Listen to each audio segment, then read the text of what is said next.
శ్లోకాలతో నిగూఢంగా మానవుని ఉద్ధరించడానికి తెలియబడింది గీత, భగవద్గీత.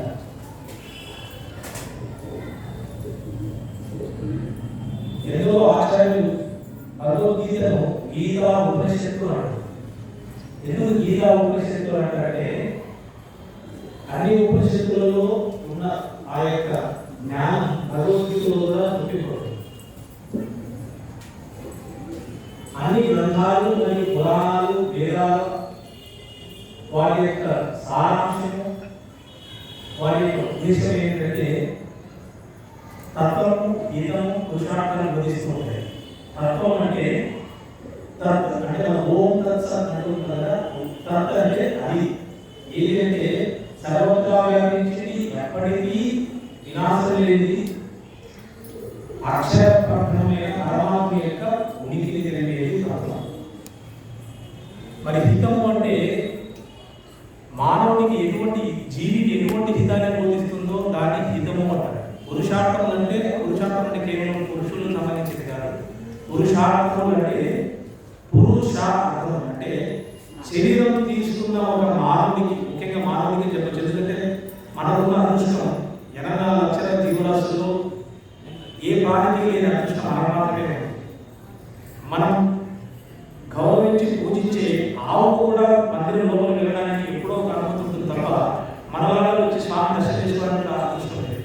మన మాత్రమే తండ్రిలో భాగ్యం. అందుకే పురుషార్థం అంటే పురుషార్థం ఈ శరీరాన్ని తీసుకున్న తర్వాత మనం ఉద్ధరించుకోవడానికి ఉపయోగపడేదే పురుషార్థం. అవి ఏమిటంటే ధర్మ, అర్థ, కామ, మోక్షాలను బోధించింది. మరి భగవద్గీత సామాన్యునికి ఏ విధంగా ఉపయోగపడుతుంది? ముఖ్యంగా మనం ఆంధ్రదేశంలో నా చిన్నతనం నుంచి నేను గమనించింది, మనంతా గమనిస్తూనే ఉంటాం. అందరికీ ఒక్కొక్క అభిప్రాయం ఉంటే ఉంటాయి. అపోహలేనిది, అనుమానాలు ఏంటంటే భగవద్గీత అంటే కేవలం శరీరం సేవ మీద పెట్టేది. 2, భగవద్గీత కేవలం బుద్ధులు మాత్రమే, రిటైర్మెంట్ వాళ్ళు మాత్రమే అనుకుంటున్నారు. 3, అది బహుశా సంస్కృతంలో ఉంది కాబట్టి ఆ యొక్క సాంఘికమైన జ్ఞానం కేవలం బ్రాహ్మణులు, పండితులు మాత్రమే అనుకుంటున్నారు. ఇంకా సందేహం ఏమిటంటే ఇంట్లోనే మాంసాలు పూజిస్తుంటాం కాబట్టి ఇంట్లో తెచ్చుకుంటే ఎక్కడ కష్టాలు వస్తాయి. ఒకవేళ తెచ్చుకుంటే మాకు ఇంట్లో కష్టాలు వస్తున్నాయి, ఇంట్లో భగవద్గీతను కూడా దానం చేసుకుంటారు, అది తెచ్చుకుంటే మాకు కష్టాలు వస్తాయి. వాస్తవంగా భక్తి లోకంలో సుఖ దుఃఖాలు అనుభవించడానికి వచ్చినాము తప్ప కేవలం సుఖాన్ని అనుభవించడానికి వచ్చిన వాళ్ళు కాదు. మీరు మనం చలిని ప్రదేశాలైన అమెరికాలో అక్కడ చలిని తప్పించుకోవడానికి వేరే ప్రదేశం లేదు, కానీ చలిని భరించడానికి కావాల్సినంత పనిముట్లు ఏర్పరచుకోవాలి తప్ప. అదేవిధంగా ఈ యొక్క మానసిక లోకంలో సుఖ దుఃఖాలను ఏ విధంగా భరించాలి, వాటిని ఏ విధంగా సత్వగుణ స్తమగుణాల నుంచి పై స్థాయికి మరియు ఎటువంటి రాగద్వేషాలు లేకుండా ఉన్నత స్థితికి ఏ విధంగా వెళ్ళడం, తన జీవిని ఏ విధంగా ఉద్ధరించుకోవాలని తెలిపేది భగవద్గీత విధానం. మన చిన్నతనంలో నుంచి గమనిస్తూనే ఉంటాం, దూరం నుంచి ఎక్కడో వినిపిస్తూ ఉంటుంది. ఒక మందిరంలో కానీ ఎక్కడైనా కొన్ని శుభకార్యాలు జరిగేటప్పుడు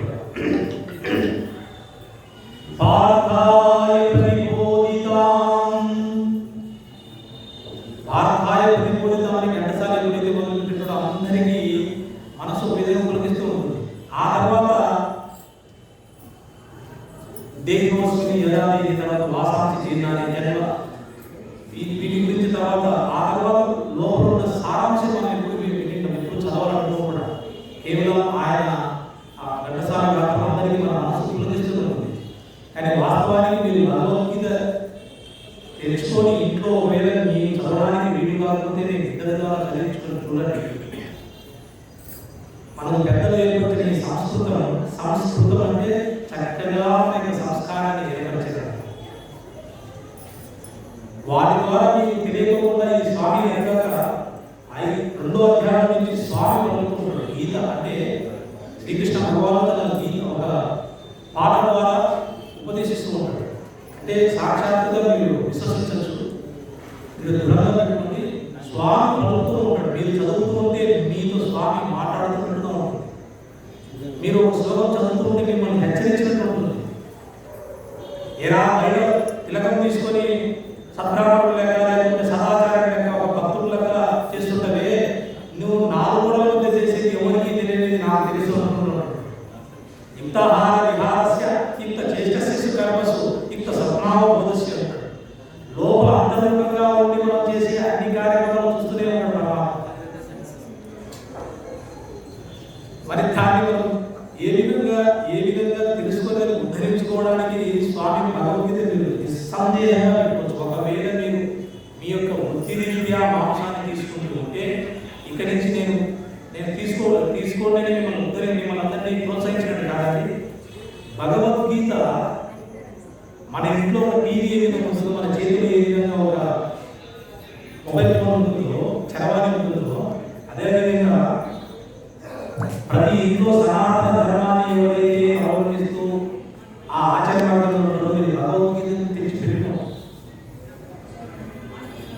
మీకు సందేహమే వలదు. ఎందుకంటే మీ ఈశాన్యంలో పూజా మందిరంలో ఉన్న పరమాత్మని పక్కన మీరు ఏ విధంగా నరసింహస్వామిని కానీ శ్రీరాముని కానీ శివుని కానీ మీరు ఆరాధిస్తున్నారో అక్కడే భగవద్గీతను పెట్టి పూజ చేయండి.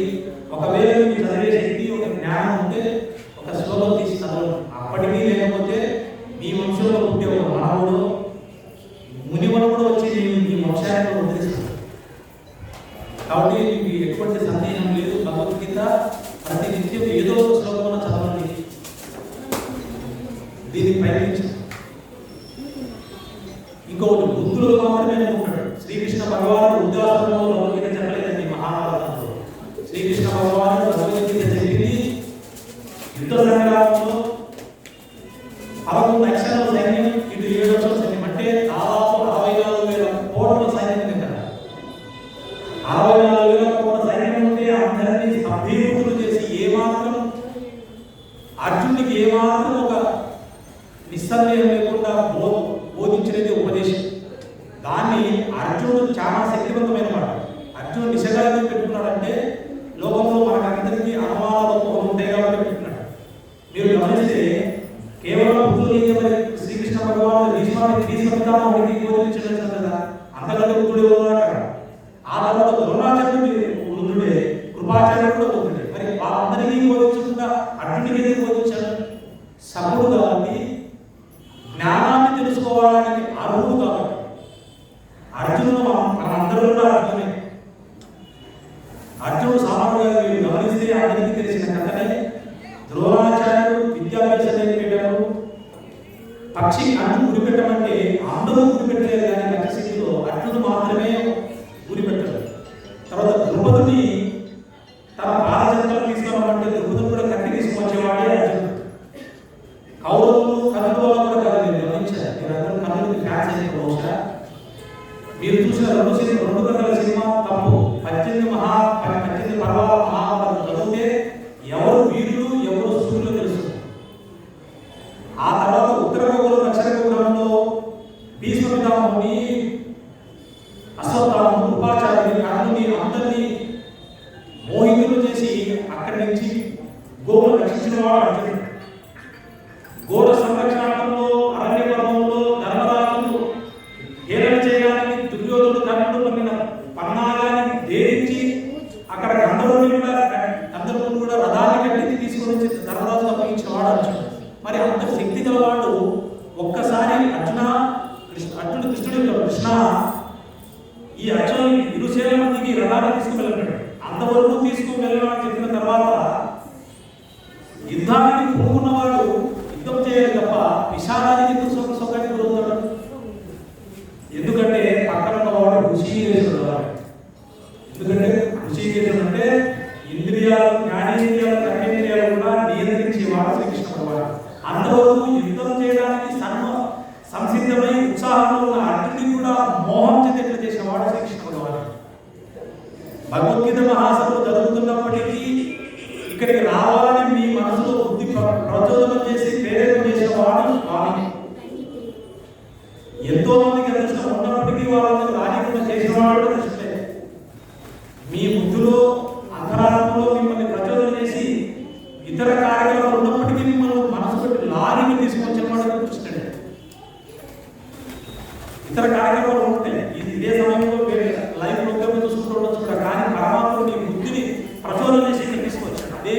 అర్జునుడు బుద్ధి కూడా ప్రచోదనం చేశాడు. అంతవరకు తన శత్రువులని ఓడించి తన రాజ్యాన్ని చేజిక్కించుకోవాలనుకున్న అర్జునుడి యొక్క ఆ యొక్క కుశలత్వాన్ని కూడా నిర్వీర్యం చేశాడు. ఎందుకంటే శోకం మనిషి బుద్ధిలో ప్రచోదనం అయితే వెంటనే మనలో శక్తి అంతా నిర్వీర్యమైపోతుంది. మీరు గమనిస్తే మనకు శోకం వచ్చినప్పుడు అదే అవుతుంది. మనం ఎటువంటి పనిలో చేయలేము. అర్జునుడు కూడా అదే చేశాడు. ఎందుకు ఆ విధంగా చేశాడంటే లోకంలో ఎంతో మంది విశాలంలో ఉంటారు. మొట్టమొదటిగా భగవద్గీత విశాల యోగం నుంచి మొదలుపెట్టి మోక్ష సన్యాస యోగంలో వెళ్తుంది. విశాలంతో మొదలు పెట్టారంటే మీరు గమనిస్తే వాల్మీకి మహర్షి ఆ ప్రపంచపక్షులను వేటగాడు చేస్తున్నప్పుడు ఆయనలో విశాలం రామాయణానికి నాంది. పరీక్షితు మహారాజు తన యొక్క శరీరాన్ని కోల్పోతాను 7 రోజుల్లో అని భారతం మన లోకానికి తెలియజేయడం. జనమేజయ మహారాజు ద్వారా కూడా మహాభారతం అనేది వచ్చింది. దాంట్లో 700 శ్లోకాలు వచ్చింది భగవద్గీత. ఆ 700 శ్లోకాలను తిరిగి మళ్ళా పరమాత్మ చేశాడు. అర్జునుడు ఇష్టపెట్టి కలియుగంలో సామాన్యునికి అర్థమయ్యే విధంగా కర్మ మరియు జ్ఞానము మరియు భక్తి ఈ మూడుని తెలియజేసుకుంటే తన యొక్క జీవిని ఉద్ధరించుకోవచ్చు, నా దగ్గరికి తీసుకురావడానికి పరమాత్మ చేసిన ప్రణాళిక. అర్జునుడు సామాన్యుడు కాబట్టి మీరందరూ తెలుసుకోవాలి. అక్కడ అగ్ని ప్రదేశంలో మీరు గమనిస్తే ఈ అగ్ని ప్రదేశంలో మనమేమో శ్రీకృష్ణ భగవానుని అర్జునుడు శరణ పెడతాడు. కార్పణ్య దోష స్వభావ కర్మ సంపూర్ణ చేత స్వామి నాకు కార్పణ్య దోషం వల్ల ఏది ధర్మమో నేను నిర్వర్తించాల్సిన కార్యం ఏదో నాకు తెలియకుండా ఉంది. శిష్యస్తే అహం అన్నాడు. నేను నీకు శిష్యులుగా శరణాగతున్నాను కృష్ణ. నాకు ఎటువంటి కార్యం చేయాలో ఎటువంటి ధర్మాలను తెలియకుండా ఉంది, యుక్తాయుక్తం తెలియకుండా కృష్ణ నాకు బోధించు. నకాంక్షే విజయం కృష్ణ నచరాజ్యం సుఖాని చ కిన్నో రాజ్యేన గోవింద కిం భోగై జీవితేన. కృష్ణ నాకు ఎటువంటి రాజ్యములో వచ్చే సుఖము వద్దు, యుద్ధము వద్దు స్వామి. నేను ముఖ్యమైనటువంటి శత్రువులను చంపడం వల్ల మనకేమొస్తుంది? వారి రక్తం ద్వారా వచ్చే ఈ సింహాసనం వద్దు, నేను సన్యాసం తీసుకుంటా. సన్యాసం తీసుకుని చేస్తానంటే భిక్షాటన చేస్తాను. ఎంత తప్పు తెలుసా అండి? చాలా మందికి సనాతనంలో నుండి కూడా భగవద్గీత తెలియని వాళ్ళు ఆ అందరూ సిద్ధాంతం వాళ్ళు ఏంటంటే కృష్ణుడు అర్జునుని యుద్ధం చేసి హింస చేయడానికి ప్రేరేపించాలనుకుంటారు. తప్పు. ఈ భారతదేశంలో ఇప్పుడు ఆర్మీ వాళ్ళ భారతదేశాన్ని ఏ విధంగా రక్షిస్తున్నారో అదే విధంగా ద్వాపరయుగంలో క్షత్రియులు వారి యొక్క రాజ్యాన్ని రక్షిస్తూ ఉంటారు. విలువిద్య కేవలం రాజ్యాన్ని రక్షించడానికి మరియు పూర్వకాల నుంచి ప్రజలు రక్షించడానికి విలువిద్య తప్ప తన యొక్క సౌలభ్యాన్ని నిరూపించుకొని తన దగ్గర కట్టి ఉంది కదా, తన దగ్గర తుపాకి ఉంది కదా అని రోడ్డు మీదకి వచ్చి కనబడి వాళ్ళందరినీ చంపడానికి కాదు. క్షత్రియ ధర్మం ప్రజలు రక్షించి రాజ్యాన్ని నడిపి ప్రజల సుఖాలను ప్రజల యొక్క కష్టాలను ఇచ్చేవాడే క్షత్రియ ధర్మం. ఏ విధంగా అయితే పాకిస్తాన్ మనపైన దాడికి సిద్ధంగా ఉంటే చైనా వాళ్ళ దేశాన్ని ఆక్రమించుకోవడం ప్రయత్నిస్తుంటే అక్కడ వెళ్ళి ఒకవేళ ఆర్థిక రూపంలో మిలిటరీ వాళ్ళు కూడా ఓం శాంతి ఓం శాంతి ఓం శాంతి యుద్ధం వద్దు ఉత్తమ శరణం గచ్చామంటే వారికి భాష అర్థం కాదు. మనం చెప్పే భాష శ్రీరామానికి అర్థం కాదు. అప్పుడు మనం ఏం చేయాలి? మన దేశాన్ని రక్షించుకోవడానికి యుద్ధం ఖచ్చితంగా తప్పదు. ఏ విధంగా ఉద్యోగ పర్వంలో శ్రీకృష్ణ భగవాన్ని యుద్ధం చేయకూడదు, హింస వాటినకూడదని అప్పటికి తనే స్వయంగా రాయబారం స్వయంగా భగవాన్ అయినప్పటికీ తను తక్కువ స్థాయిలో రాయబారం ఎవరు పంపిస్తున్న మీకు తెలుసుకున్న రాయబారం అంటే మరి అంత స్థితిలో వెళ్ళి కూడా భీష్ముడికి దుర్యోధనుడికి ధృతరాష్ట్రుడికి అందరికీ చెప్పినప్పటికీ వాళ్ళు వినకుంటే తప్పదు యుద్ధం అని ధర్మరాజు యొక్క సందేశం ద్వారానే యుద్ధానికి దిగుతాడు తప్ప కృష్ణుడు హింసను ప్రోత్సహించడు. ఆ యొక్క అర్జునుడు నేను యుద్ధం చేయను స్వామి, వాటి వల్ల వచ్చే ఆ రాజ్యం నాకు వద్దు అంటాడు. కృష్ణుడు చిరు దరహాసం చేసి నవ్వుతాడు కృష్ణుడు. అవి ఓహో చాలా పండితులకు మాట్లాడుతూ అర్జున నీకు విద్య నేర్పిన ద్రోణాచార్యుడు తెలియదా యుద్ధం చేయలేదని, నిన్ను భుజాలపై ఎత్తుకుని మిగిలిన భీష్ముడికి తెలియదా యుద్ధం చేయలేదని, నీకు మొట్టమొదటిగా విద్య నేర్పిన కృపాచార్యుడు తెలియదా యుద్ధం చేయలేదని, నీ స్నేహితుడికి అసోదామకు తెలియదా, కేవలం దుర్యోధనుడికి కర్ణుడికి యుద్ధం చేయాలి అభిలాష వీళ్ళకి తెలియదా, వీళ్ళకి తెలియదా, వీళ్ళకి తెలియదా ఏది ధర్మ అధర్మమైంది, ఏది యుద్ధం అయుద్ధమైంది, ఏది చేయకూడదో ఏది చేయాలో నీకు చిన్నప్పటి నుంచి తెలిపిన విధానము తాతగారికి ద్రోణాచార్యుడి కంటే గొప్పవాడిగా. అందుకే కృష్ణుడు ఏమంటాడంటే ఆయన చాలా తెలివిగా చెప్తాడు. అశోచ్యాసోచస్వం ప్రజ్ఞావాం చ భాససే గతాసు న గతాసు చ నాను శోచంతి పండితాః నాను శోచంతి పండితాః. అర్జున చాలా తెలివిగల పండితులే మాట్లాడుతున్నావు, మంచిదే, హింస చేయకూడదు కరెక్టే, కానీ నువ్వేం చెప్తున్నావంటే సోగానికి గురువు చెప్తున్నావు, నువ్వు హింస చేయకూడదని బలరాముడు కీర్తనలు వెళ్ళిపెట్టి చదివేది. బలరాముడు కూడా యుద్ధం చేయకూడదు, ఎందుకంటే దుర్యోధనుడు తన శిష్యుడు కాబట్టి. ఇటు చూసే అర్జునుడు తన చెల్లెని భర్త, భక్తులైపోయాయి, మేనత్త కుమారులు అయిపోయాయి. మరి యుద్ధం తను ఎటువైపు వెళ్ళాలి? శిష్యుడిని వెళ్తే తన భక్తుడికి బాధ, బాధువులకి వెళ్తే శిష్యుడికి బాధ. అందుకు ఎటువంటి సందేహం లేకుండా బలరాముడు తీర్థయాత్ర వెళ్ళిపోతాడు. కానీ కృష్ణుడు దగ్గర చేయాలి. ఒకవేళ కృష్ణుడు కూడా తీర్థయాత్ర వెళ్ళితే మీరు ఊహించండి, తీర్థయాత్రకు కృష్ణుడు కూడా వెళ్ళి ఉంటే ద్వారకాలో ఉంటే యుద్ధం జరిగేది కాదు. కృష్ణుడు అర్జునుడు ఏమాత్రం సోమానికి గురి అయితే ధర్మరాజుతో సోమానికి గురవుతాడు. ఎందుకంటే ధర్మరాజు యుద్ధం చేయడానికి అర్జునుడే బలవంతుడు. అర్జునుడు మనం చూసుకొని కృష్ణుడు ధర్మరాజు యుద్ధానికి దిగింది. ధర్మం పైన తన యొక్క వృద్ధితో పాటు అర్జునుడి మీద తెలియని విశ్వాసమైన నమ్మకం. అర్జునుడు ఏదో విధంగా తన యొక్క శౌర్య బలంతో ఏ విధంగా కార్యకాలను ఆ యొక్క దేవతలకు సహాయం చేశాడో, ఏ విధంగా రావణాలను రక్షించాడో, ఏ విధంగా ఉత్తరగోకులంలో తర్వాత ద్రుపదుని ఓడించాడో, ఈ అర్జునుడు నన్ను మహాభారతంలో నన్ను జయపథకం ఎగరవేశాడని నమ్మకంతోనే ధర్మరాజు తప్ప తన శక్తితో కాదు. ధర్మరాజు కూడా భీష్మపితామహుడికి ద్రోణాచార్యుడు చూసే భయమే. వారి చేతిలో విల్లు ఉండగా త్రిమూర్తుల వల్ల కూడా గెలవడానికి కాదు. మీరు మహాభారత సృష్టిస్తే అర్థమవుతుంది. ద్రోణాచార్యుడు భీష్మాచార్యుడితో విల్లు చేతిలో ఉండగా, ముఖ్యంగా అర్జునుడి చేతిలో కూడా విల్లు ఉండగా త్రిమూర్తుల వల్ల కూడా ఎదుర్కొన్న శక్యం కాదు. అటువంటి శౌర్యం కలవాళ్ళు, అటువంటి వీర దృఢమైన శక్తి కలవాళ్ళు వారి ఉంటారు. మరి ఎందుకు యుద్ధంలో దిగారంటే తప్పదు. క్షత్రియ ధర్మం ఏమిటంటే యుద్ధం చేయడమే. వారికి రాజ్యం రాకపోతే ధర్మపరంగా 12 ఏళ్ళ అరణ్యవాసం, సంవత్సర అజ్ఞాతవాసం చేశాము, ఆ రాజ్యం మేము ఇవ్వండి అంటే మేము ఇవ్వమంటారు. సరేనే, కనీసం మేము క్షత్రియులు కాబట్టి కనీసం 5 రాజ్యాలనే ఉంటే 5 రాజ్యాలు, కనీసం 5 రాజ్యాలు ఉంటాయా, 5 ఊర్లనే ఉంటే 5 ఊర్లు కూడా ఇవ్వకుండా సూదిమో మనకు స్థలం ఇవ్వమంటే, మరి తన భార్యను సభాపర్వంలో మంది ముందట వస్త్రాపరణం చేసి అవమానించిన వాడిని, మాయాయుధం ద్వారా తన రాజ్యాన్ని గమనించిన వాడిని ఆ విధంగా వదిలేస్తే మీకు మహాభారతం ఎక్కడ లేదు. దుర్యోధనుడు ప్రజలు ఇబ్బంది పెట్టే కదా. కానీ ఆ ప్రజల్లో మీరు కూడా ఆనందములే కదా. బయట వాళ్ళు బాధపడినప్పటికీ ఇంట్లో అన్నదమ్ములే బాధపడితే ఇంకా బయట వాళ్ళని ఏ విధంగా ప్రేమ చూసుకుంటాడు?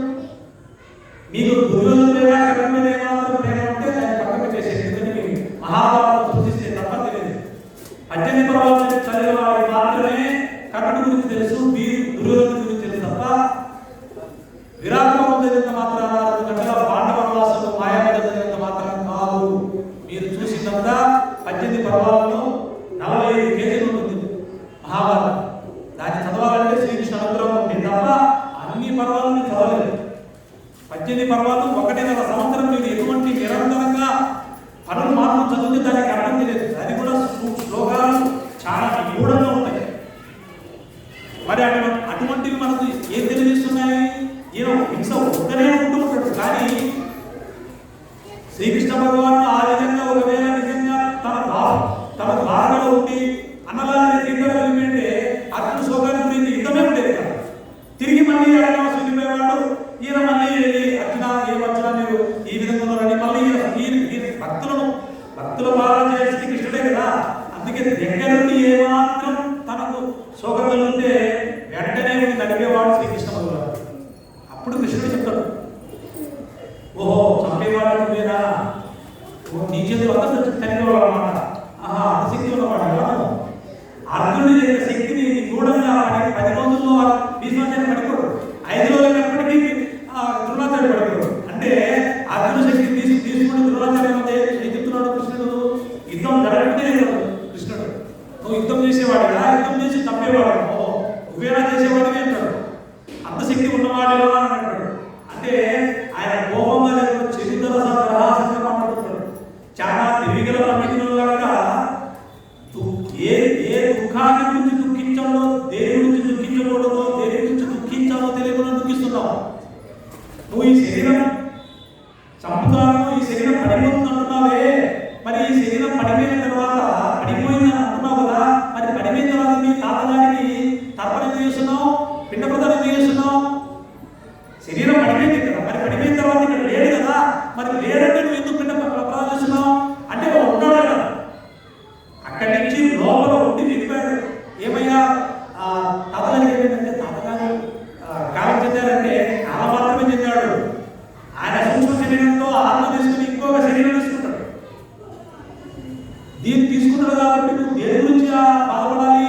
ఈ శరీరం పడిపోయిందని బాధపడదు అర్జున, లోపల ఉన్న ఆత్మను విడిచి వెళ్ళిపోతుందని బాధపడు. ఎందుకంటే తిరిగి ఈ ఆత్మ ఎక్కడ వెళ్ళిపోతుందో తెలియదు నీకు.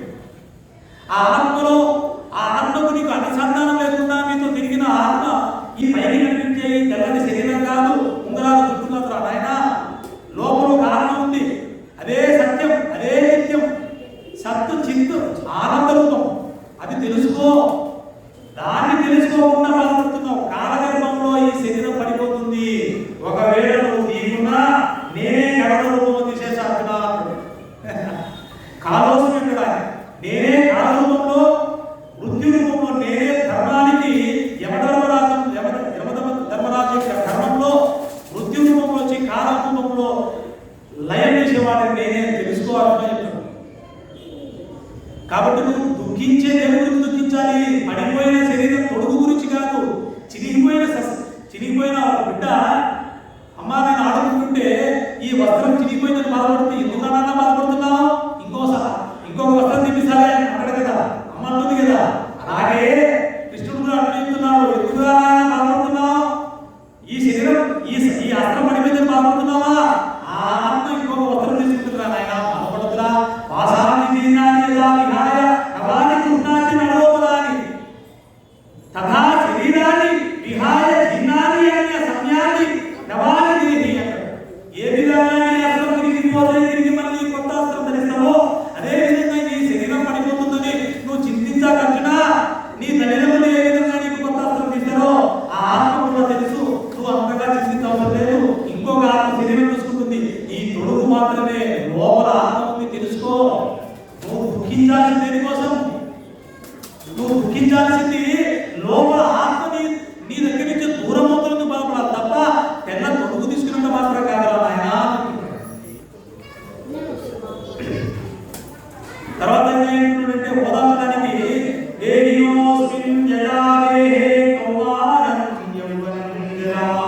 తదా దేహాంతర ప్రాప్తి అర్జున ఎందుకు అంతగా బాధపడుతున్నావు? నీ చిన్నతనంలో 5 ఏళ్ళ బాలున్న శరీరం ఉన్నాయడు లేదే. అదేమైంది? 5 సంవత్సరాల నుంచి 15 సంవత్సరాల యుక్త వయసుకు వచ్చిందా? మరి 5 సంవత్సరాల శరీరం ఎక్కడ పోయింది? నిజంగా నువ్వు శాశ్వతమే అనుకుంటే ఒక చిన్న పిల్లవాడు కనిపిస్తున్న ఇంత 5 ఏళ్ళ పిల్లవాడు ఉన్న శరీరం ఎక్కడ పోయింది? సాగింది అదేమన్నా? మరి సాగుతే ముడతలు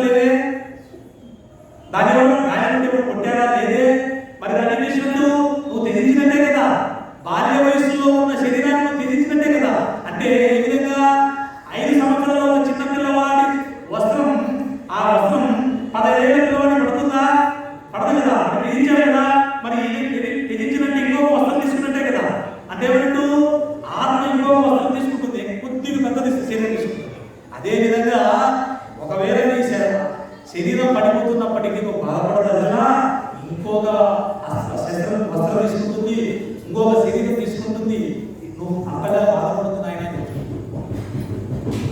ఇది తెలియకుండా బాధపడమే శోకానికి దుఃఖానికి కారణమండి. ఇంత తెలిసినప్పటికీ, ఇంత చదువు, ఇంత నేర్చుకున్నప్పటికీ నాకు తెలిసిన వారు ఒకవేళ శరీరం వదిలిపెట్టి మనం కూడా రాలే. ఎందుకంటే మనకు రాగద్వేషాలు ముడిపడింది ఈ శరీరం. ఎప్పుడైతే మనకు నచ్చిన వాళ్ళతో మనం ప్రేమానందంలో రాగం పడుతుంది, కోపము ద్వేషంతో ఏర్పడేది ద్వేషం, క్రోధంతో ఏర్పడేది ద్వేషం, నీకు నచ్చని వాడి మీద ఏర్పడేది ద్వేషం, నీకు నచ్చిన వాడి మీద ఏర్పడేది రాగం. ఈ రాగాన్ని ద్వేషాన్ని విధించినప్పుడే నిర్బంధులైతాం. అది నీకు స్థితప్రజ్ఞ స్థితి అవుతుంది. దాన్ని తెలియజేసేదే భగవద్గీత. ఒకవేళ నీ వాళ్ళు పోయినప్పటికీ నువ్వు బాధపడుతున్నా ఆయన శరీరం దగ్గర కూడా పెట్టేది. ఎందుకంటే అంత్యకాలేజమాం ఏవ స్మరణేనం స్మరం ముక్త్వా కలేవరం అన్నాడు. ప్రయాణి సమద్భావం ఎంతన అస్తి సంశయ అన్నాడు. అర్జున, ఎవరైతే అంత్యకాలంలో నా యొక్క దివ్యనామాన్ని స్మరిస్తారో వారికి సంశయం లేదు, వారిని నా వైకుంఠ ధామానికి గౌరవగతమానికి తీసుకువెళ్తాను. దానికి మన పెద్దవాళ్ళు చేశారు. భగవద్గీత చదివిన వాళ్ళు ఒరేళ్ళు బతికున్నప్పుడు భగవద్గీత చదివాడో లేదో, తారపతిలో భగవద్గీత మహాత్ములు వచ్చాడో లేదో, కనీసం శరీరం పోయినప్పుడు పెడతామని వారి దగ్గర పార్థాయ ప్రతిబోధితాం భగవతా నారాయణేన స్వయం వ్యాసేన చరితాం పురాణమునినాం మధ్యే మహాభారతం అని ఘంటసాల పాట పెడితే ఆ భగవద్గీత శరీరం వింటుందేమో, విని జన్మ ముక్తిని పొంది పరమాత్మ దగ్గర వెళ్తుంది అనుకుంటారు. కాదండి, శరీరం ఈ తొడుగు పడిపోయిన తర్వాత ఎక్కడ ఉంటుంది, ఏ విధంగా అంటారేమో. ఈ శరీరం మీరు ఉదాహరణకి కారును తీసుకుంటే ఈ కారులో నడిపేవాడు ఉంటాడు. ఈ పాతపడి మీద కారు ఎవరైనా ఉంచుకుంటాడా? పాతపడి మీద కారు వేసాడు, మూలలో పెట్టేశాడు కదా, పక్కన వదిలేస్తాడు, బిగించేస్తాడు. అదేవిధంగా ఈ శరీరం కూడా కారు తీసుకుంటుంది. అంటే ఎప్పుడైతే శరీరం పడిపోయిందో వెంటనే సూక్ష్మ శరీరం తీసుకుంటుంది. సూక్ష్మ శరీరము ఆత్మ, ఆ సూక్ష్మ శరీరంతో వాటి ఆత్మ ఇంకొక శరీరం తీసుకుంటుంది.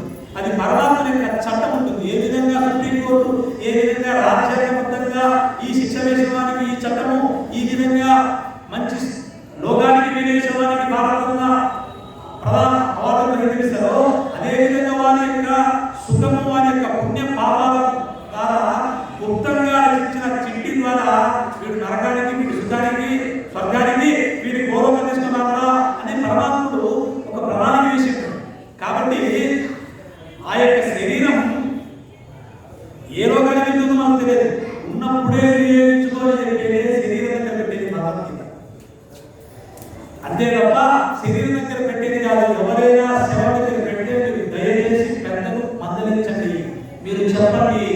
లేకపోతే ఇదే సంస్కృతి అవుతుంది. ఇది శవం దగ్గర పెట్టే భగవద్గీత కానీ శవం దగ్గర పెట్టేది కాదు. జీవించి ఉన్నప్పుడు వినే భగవద్గీత తన శరీరాన్ని తీసుకున్నప్పుడు ఉద్ధరించుకొని పరమాత్మని యొక్క ఆ గమ్యమైన పరంధాముని యొక్క పవిత్రమైన వైకుంఠ ధామానికి, గౌరవధామానికి చేరే యొక్క గమ్యస్థానాన్ని నేర్పేదే భగవద్గీత తప్ప శవం దగ్గర పెట్టేది కాదు. ఎవరైనా మీ బంధువులు పెడితే వారిని మందలించండి, మీరే నేర్పాలి. మనం నేర్పడం ఏమవుతుందంటే ఇంకా భగవద్గీత శవం దగ్గర పెట్టడం అనుకుంటారు. ఎందుకు అనుకున్నాను నొక్కి మరి ఏంటంటే 2008లో నేను కూడా ఘంటసాల గారి ఆ యొక్క ఉలగిస్తూ ఉంటుంది. ఆ యొక్క ఘాతం ఉంటుంది. నిజంగా శ్రీకృష్ణ భగవానుడు ఈ విధంగా ఇదే ఘాతంతో అతను చెప్పాడేమో అన్న విధంగా ఉంటుంది. మనం ఆ వింటున్నప్పుడు నాకు నా మిత్రుడు వచ్చి, రమణ ఎందుకు భగవద్గీత ఈ సమయంలో రాత్రి 8 గంటలకు ఇది భగవద్గీత సమయం వినకూడదు, నీకు తెలివిందా లేదా? ఎందుకురా ఏం తప్పు చేశానంటే భగవద్గీత ఇప్పుడు వినేది కాదు, అది శవం దగ్గర పెట్టేదట. అప్పుడు నాకు ఇంకా భగవద్గీత గురించి ఇంకా లోతు తెలియదు. కానీ ఉన్న ఏదో పూర్వ సంస్కారం ద్వారా వాటిని భేదించాను. మూర్ఖుడా, అది శవం దగ్గర పెట్టేదైతే ఆ శవం ఏ విధంగా ఉంటుందిరా? శవం దగ్గర పెట్టేది కదా, దాన్ని ఇప్పుడే ధరించుకోవాలని చెప్పాను. ఇప్పటికి కూడా మన పల్లెటూళ్ళలో, ఊళ్ళలో చేసే తప్పు ఇది. ఇంకా ఏమంటారంటే వృద్ధులకు ఏమో అనుకుంటారు. వృద్ధులు కావాలైనా వృద్ధులకు కేవలం అంత్యకాలజమా స్మరణేన ఉద్యోగకలేవ యమ్యం వాపి స్మరణేన భావం త్యజంతి కలయవరం.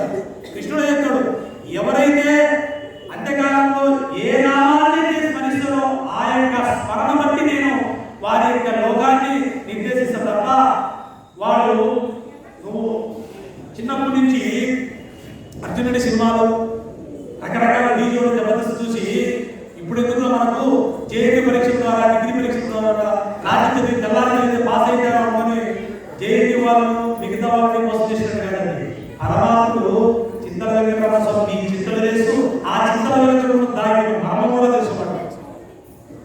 నువ్వు పెట్టే పట్ట వస్త్రాలను నువ్వు ఎందుకు పెడుతున్నావో మాకు తెలుసు. నువ్వు కొట్టే టెక్కాయ మర్మం కూడా మాకు తెలుసు. లోకానికి నువ్వు బంగారం పెట్టినంత మాత్రాన గొప్పవాడు అనుకుంటావేమో కానీ నీ లోపల ఏమనుకుంటూ పెడుతున్నావో పరమాత్ముడు తెలుసు. ముఖ్యంగా తెలుసు ఎందుకంటే నీ మనసు అంతరాత్మలో ఆత్మ పక్కన పరమాత్ముడు నివసించి ఉంటాడు. ఇది తెలుసుకోవడానికే మనకి ఆచార్యులు ఎంతో మంది ముఖ్యమైన భాష్యం చెప్పారు. శంకరాచార్య స్వామివారు, శ్రీరామాచార్య స్వామివారు, మధ్వాచార్యులు, బింబాచార్యులు, విష్ణుఆచార్యులు, శ్రీకృష్ణ చైతన్య మహాప్రభు వీరందరూ దేశమంతా తిరిగి చెప్పారు. ఈ మధ్య విద్యాభ్యాస సమితి కూడా ఆంధ్రప్రదేశ్ అంతా తిరిగి చెప్పాడు. ఆయన చెప్పిన తర్వాతనే మనం బహుశా నాకు తెలిసి ప్రతి ఆంధ్రప్రదేశ్లో భగవద్గీత కొద్దిగా ప్రచారం పొందింది కానీ అంతకుముందు లేదని కూడా మనకు తెలిసి ప్రకారం ఇది తెలుసుకోవాలి. ముఖ్యమైన చెప్పాలి. వృద్ధుల ఉదాహరణ శ్రీకృష్ణ భగవానుడు ఏ ఉదాహరణలో భగవద్గీత చెప్పలేదని చెప్పింది. అర్జునుడికి శక్తి, వీర్యం, తనకు పౌరుషం ఉన్నవాడు అర్జునుడు చెప్పాడు. కాబట్టి వృద్ధులకు కాదు, వృద్ధులను మోక్ష ప్రదానానికి మాత్రమే. ఆ సమయంలో తన చేసిన తప్పులను సరిదిద్దుకోలేడు. మరి సరిదిద్దుకోవాలని ఎప్పుడు వినాలి? యుక్త వయసులో ఉన్నప్పుడే. భాగవతంలో వ్యాస భాగవతంలో ప్రహ్లాదుడు ఎవరి రాక్షసులతో కౌమారే ఆచరే ప్రజ్ఞా ధర్మాన్ భాగవతానిహ దుర్లభం మానుష్య జన్మ తద్ అద్భుతం అర్థదం అభి అన్నాడు. నాయనలారా, కౌమారే ఆచరే ప్రజ్ఞ అంటే ఈ యొక్క భాగవత ధర్మం అనేది 60 సంవత్సరాలు ముడతలు పడిన తర్వాత కదరా. ఆ సమయంలో ఏవం వేద యోగాయతనవాన్ భవతి ఆయతనవాన్ భవతి అని చదవడానికి ఎక్కడ నీకు శరీరం మనకు ఉపయోగిస్తుంది? నీకు ఒత్తులు పడడానికి ఏ విధంగా బలపడుతుంది? నీ శరీరం కష్టం కదా. ఆ సమయంలో నీ శరీరం ఉపయోగపడదు. నారాయణానికే కట్టబెట్టి నడచడానికి నువ్వు భగవంతుడి దగ్గరికి రాలేకపోతే నువ్వు నారాయణాన్ని నారాయణ అని దీర్ఘం తీసి దాంట్లో భక్తి నింపి ఏ విధంగా పలకలుగుతావు? యుక్త వయసులో నువ్వు నారాయణాన్ని ధ్రువుడు పలిచినట్టు ప్రహ్లాదు పలిచినట్టు పలకాలి తప్ప వృద్ధ వయసులో మీరు పలకలేమండి. యుక్త వయసులో వృద్ధులు ఏమి? ఎందుకంటే మేము ఉన్నప్పుడంతా పొలం కోసం, పొలాల కోసం, భార్య కోసం, బిడ్డల కోసం, వాడిని వీడిని వేటాడడం కోసం ప్రయత్నించాం తప్ప ఈ లోపల ఉన్న ఆత్మ తెలుసుకోలేకపోయినాం. కనీసం ఈ వయసులో ఉన్నా కనీసం మిమ్మల్ని చింతల వెంకటరమణ స్వామి దేవలో కొద్ది భౌతిక ప్రోత్సవం నేను ధన్యం చేసుకోవడానికి వింటాం తప్ప నిజంగా వాస్తవంగా నీ కౌమారే వాచరే ప్రజ్ఞా ధర్మ భాగవతాన్ని ఇహ దుర్లభం మానుష జన్మ. ఎవరైతే చిన్నతనం నుంచి భాగవత ధర్మాన్ని అవలంబిస్తారో వాళ్ళే నిజమైన పండితులు. దుర్లభం మానుష జన్మ. ఎందుకు దుర్లభం మానుష జన్మ అంటారంటే దుర్లభం 24 లక్షల సంవత్సరాలలో 24 లక్షల జీవరాశుల్లో కేవలం మానవునికి మాత్రమే ఈ మందిరంలోకి వచ్చి శ్రీకృష్ణ భగవాన్ యొక్క భగవద్గీత ఉపదేశం, ఆ యొక్క చింతల వెంకటరమణ యొక్క ఆ ముగ్ధ మనోహర రూపం దర్శనం చేయడానికి కేవలం మనుషునికి మాత్రమే ఉంది తప్ప ఇతర జీవరాశులకు లేదు. అందుకే దుర్లభ మానుష జన్మ. ఇంకా ఏమంటారంటే తద్ అధ్రువం అర్థదం అపి. ఒకవేళ నాయనా నువ్వు ఈ శరీరం శాశ్వతం అనుకుంటావేమో, 20 సంవత్సరాలు అర్జునుడి సినిమా చూసి 60 ఏళ్లకు పాఠవనవాసం తీసుకుని అనుకుంటావేమో. తస్మాత్ జాగ్రత్త. కాల రూపంలో, కరోనా రూపంలో నిన్ను ఏ సమయంలో తీసుకుపోతాను చెప్తాను. తస్మాత్ జాగ్రత్త. నీకు 32 అయినా సరే, 5 ఏళ్ళైనా సరే, నేను ఎప్పుడే తీసుకుపోతాను. నా ఇష్టం. ధర్మరాజే విధికి తలవంచాడు. ఇంక మనం ఎంతటి వాళ్ళం? అభిమన్యుడు తన యొక్క శరీరాన్ని వదిలితే సాక్షాత్తుగా సుఖంగా తన చెల్లె కదా, మరి చెల్లెలు పెట్టడం అభిమన్యుని కృష్ణ భగవాను దాన్ని మరి విమర్శనం చేయొచ్చు కదా. మరి ఇది కాలానికి తల వచ్చింది. మనం ఆశయం ఉన్నప్పుడే వినియోగించుకోవాలి. మీరు ఏ విధంగా ఈరోజు జబర్దస్తి బుధవారం జబర్దస్తు కోసం పరిగెత్తలో ఈ కన్నులతో అరులు దాస్తూ ఉంటారో దీక్షల కోసం క్యాష్ కోసం భగవద్గీత కోసం కూడా 5 నిమిషాలు కేటాయించింది. ఎందుకంటే శంకరాచార్య చెప్పారు ఏమంటే భగవద్గీత ఇచ్చిన గీత గంగాజల కనిక గీత అంటే భగవద్గీత ఒక శ్లోకం చదువురానాయన గంగాజల కనిక గీత రే నాయన కొద్దిగా గంగాజలం చూసించరా తలపైన చదువుకోరా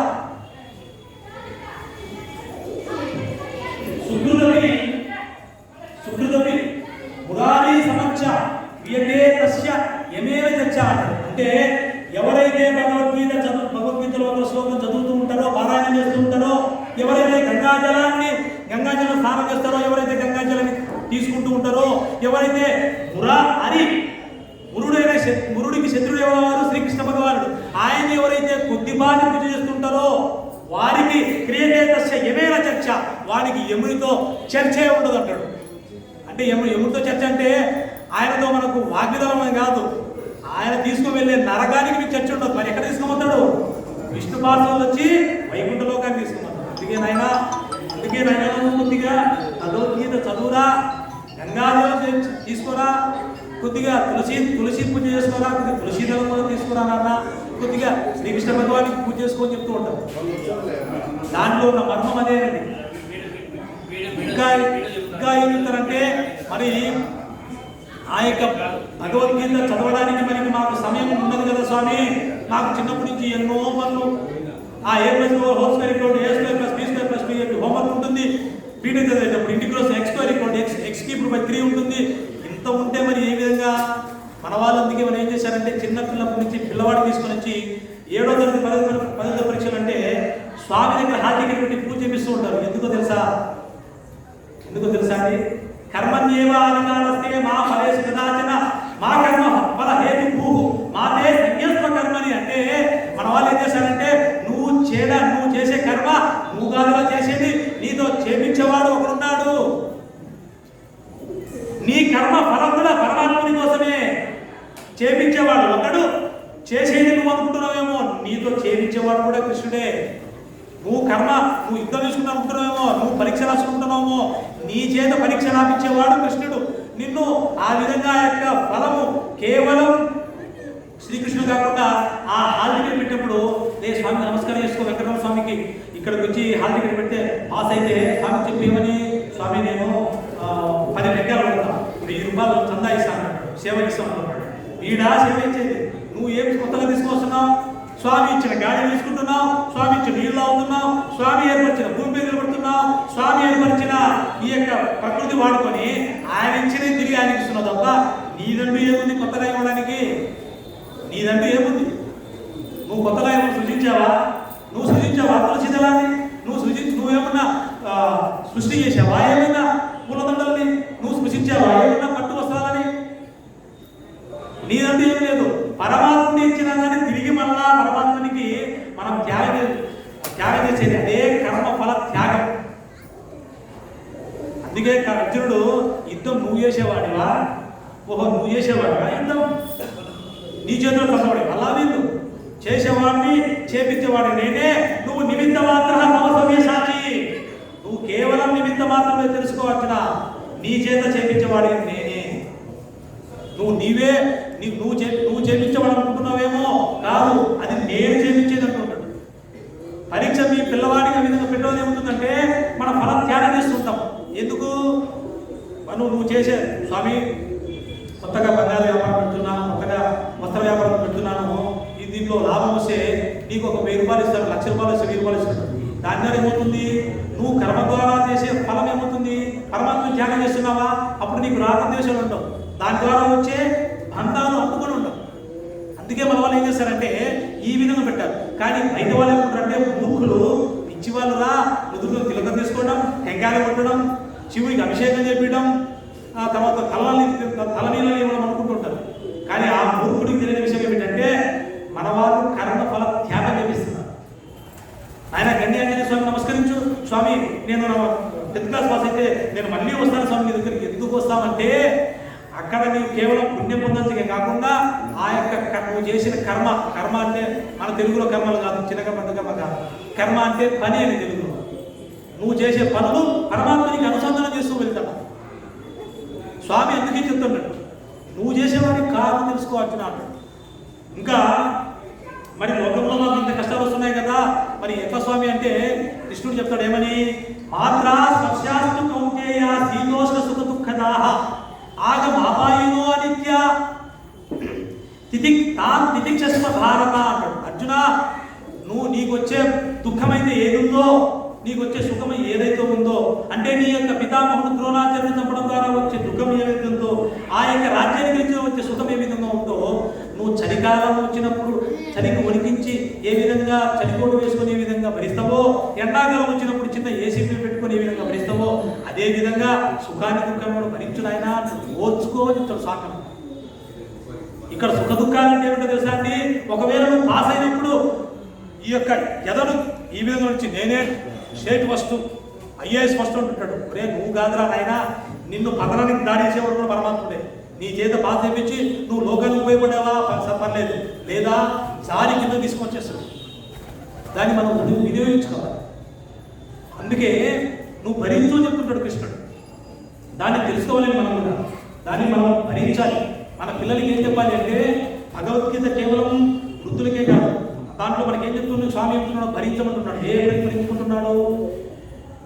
ఏ చిన్న పిల్లవాళ్ళైతే 10వ తరగతిలో పాస్ అయితే చప్పట్లు కొట్టిన వాళ్ళు, ఇంటర్మీడియట్లో పాస్ అయితే చప్పట్లు కొట్టిన వాళ్ళు, డిగ్రీ అయిన వాళ్ళు, ఒక ప్రభుత్వ ఉద్యోగం కోసం ప్రయత్నించే ఉద్యోగం రాకపోతే బంధువులందరూ హేళనగా చూస్తే, ఇంట్లో వాళ్ళ హేళనగా చూసి వాళ్ళ ఆత్మహత్యకు గురి కాకుండా ఉండడానికి నీ బిడ్డలకు ఇప్పుడే నేర్పాలి. నాయన, నువ్వు చదివేది నీ యొక్క శరీరం ఉదర పోషణకు. ఒకవేళ పాస్ అయ్యావు లేదా తిరిగి మళ్ళీ కష్టపడు, మళ్ళీ కష్టపడి నువ్వు నీ యొక్క చదువును మళ్ళీ ఉద్ధరించుకొని మళ్ళీ పాస్ కా, అంతే తప్ప నీ శరీరాన్ని త్యజించని చెప్పాలి.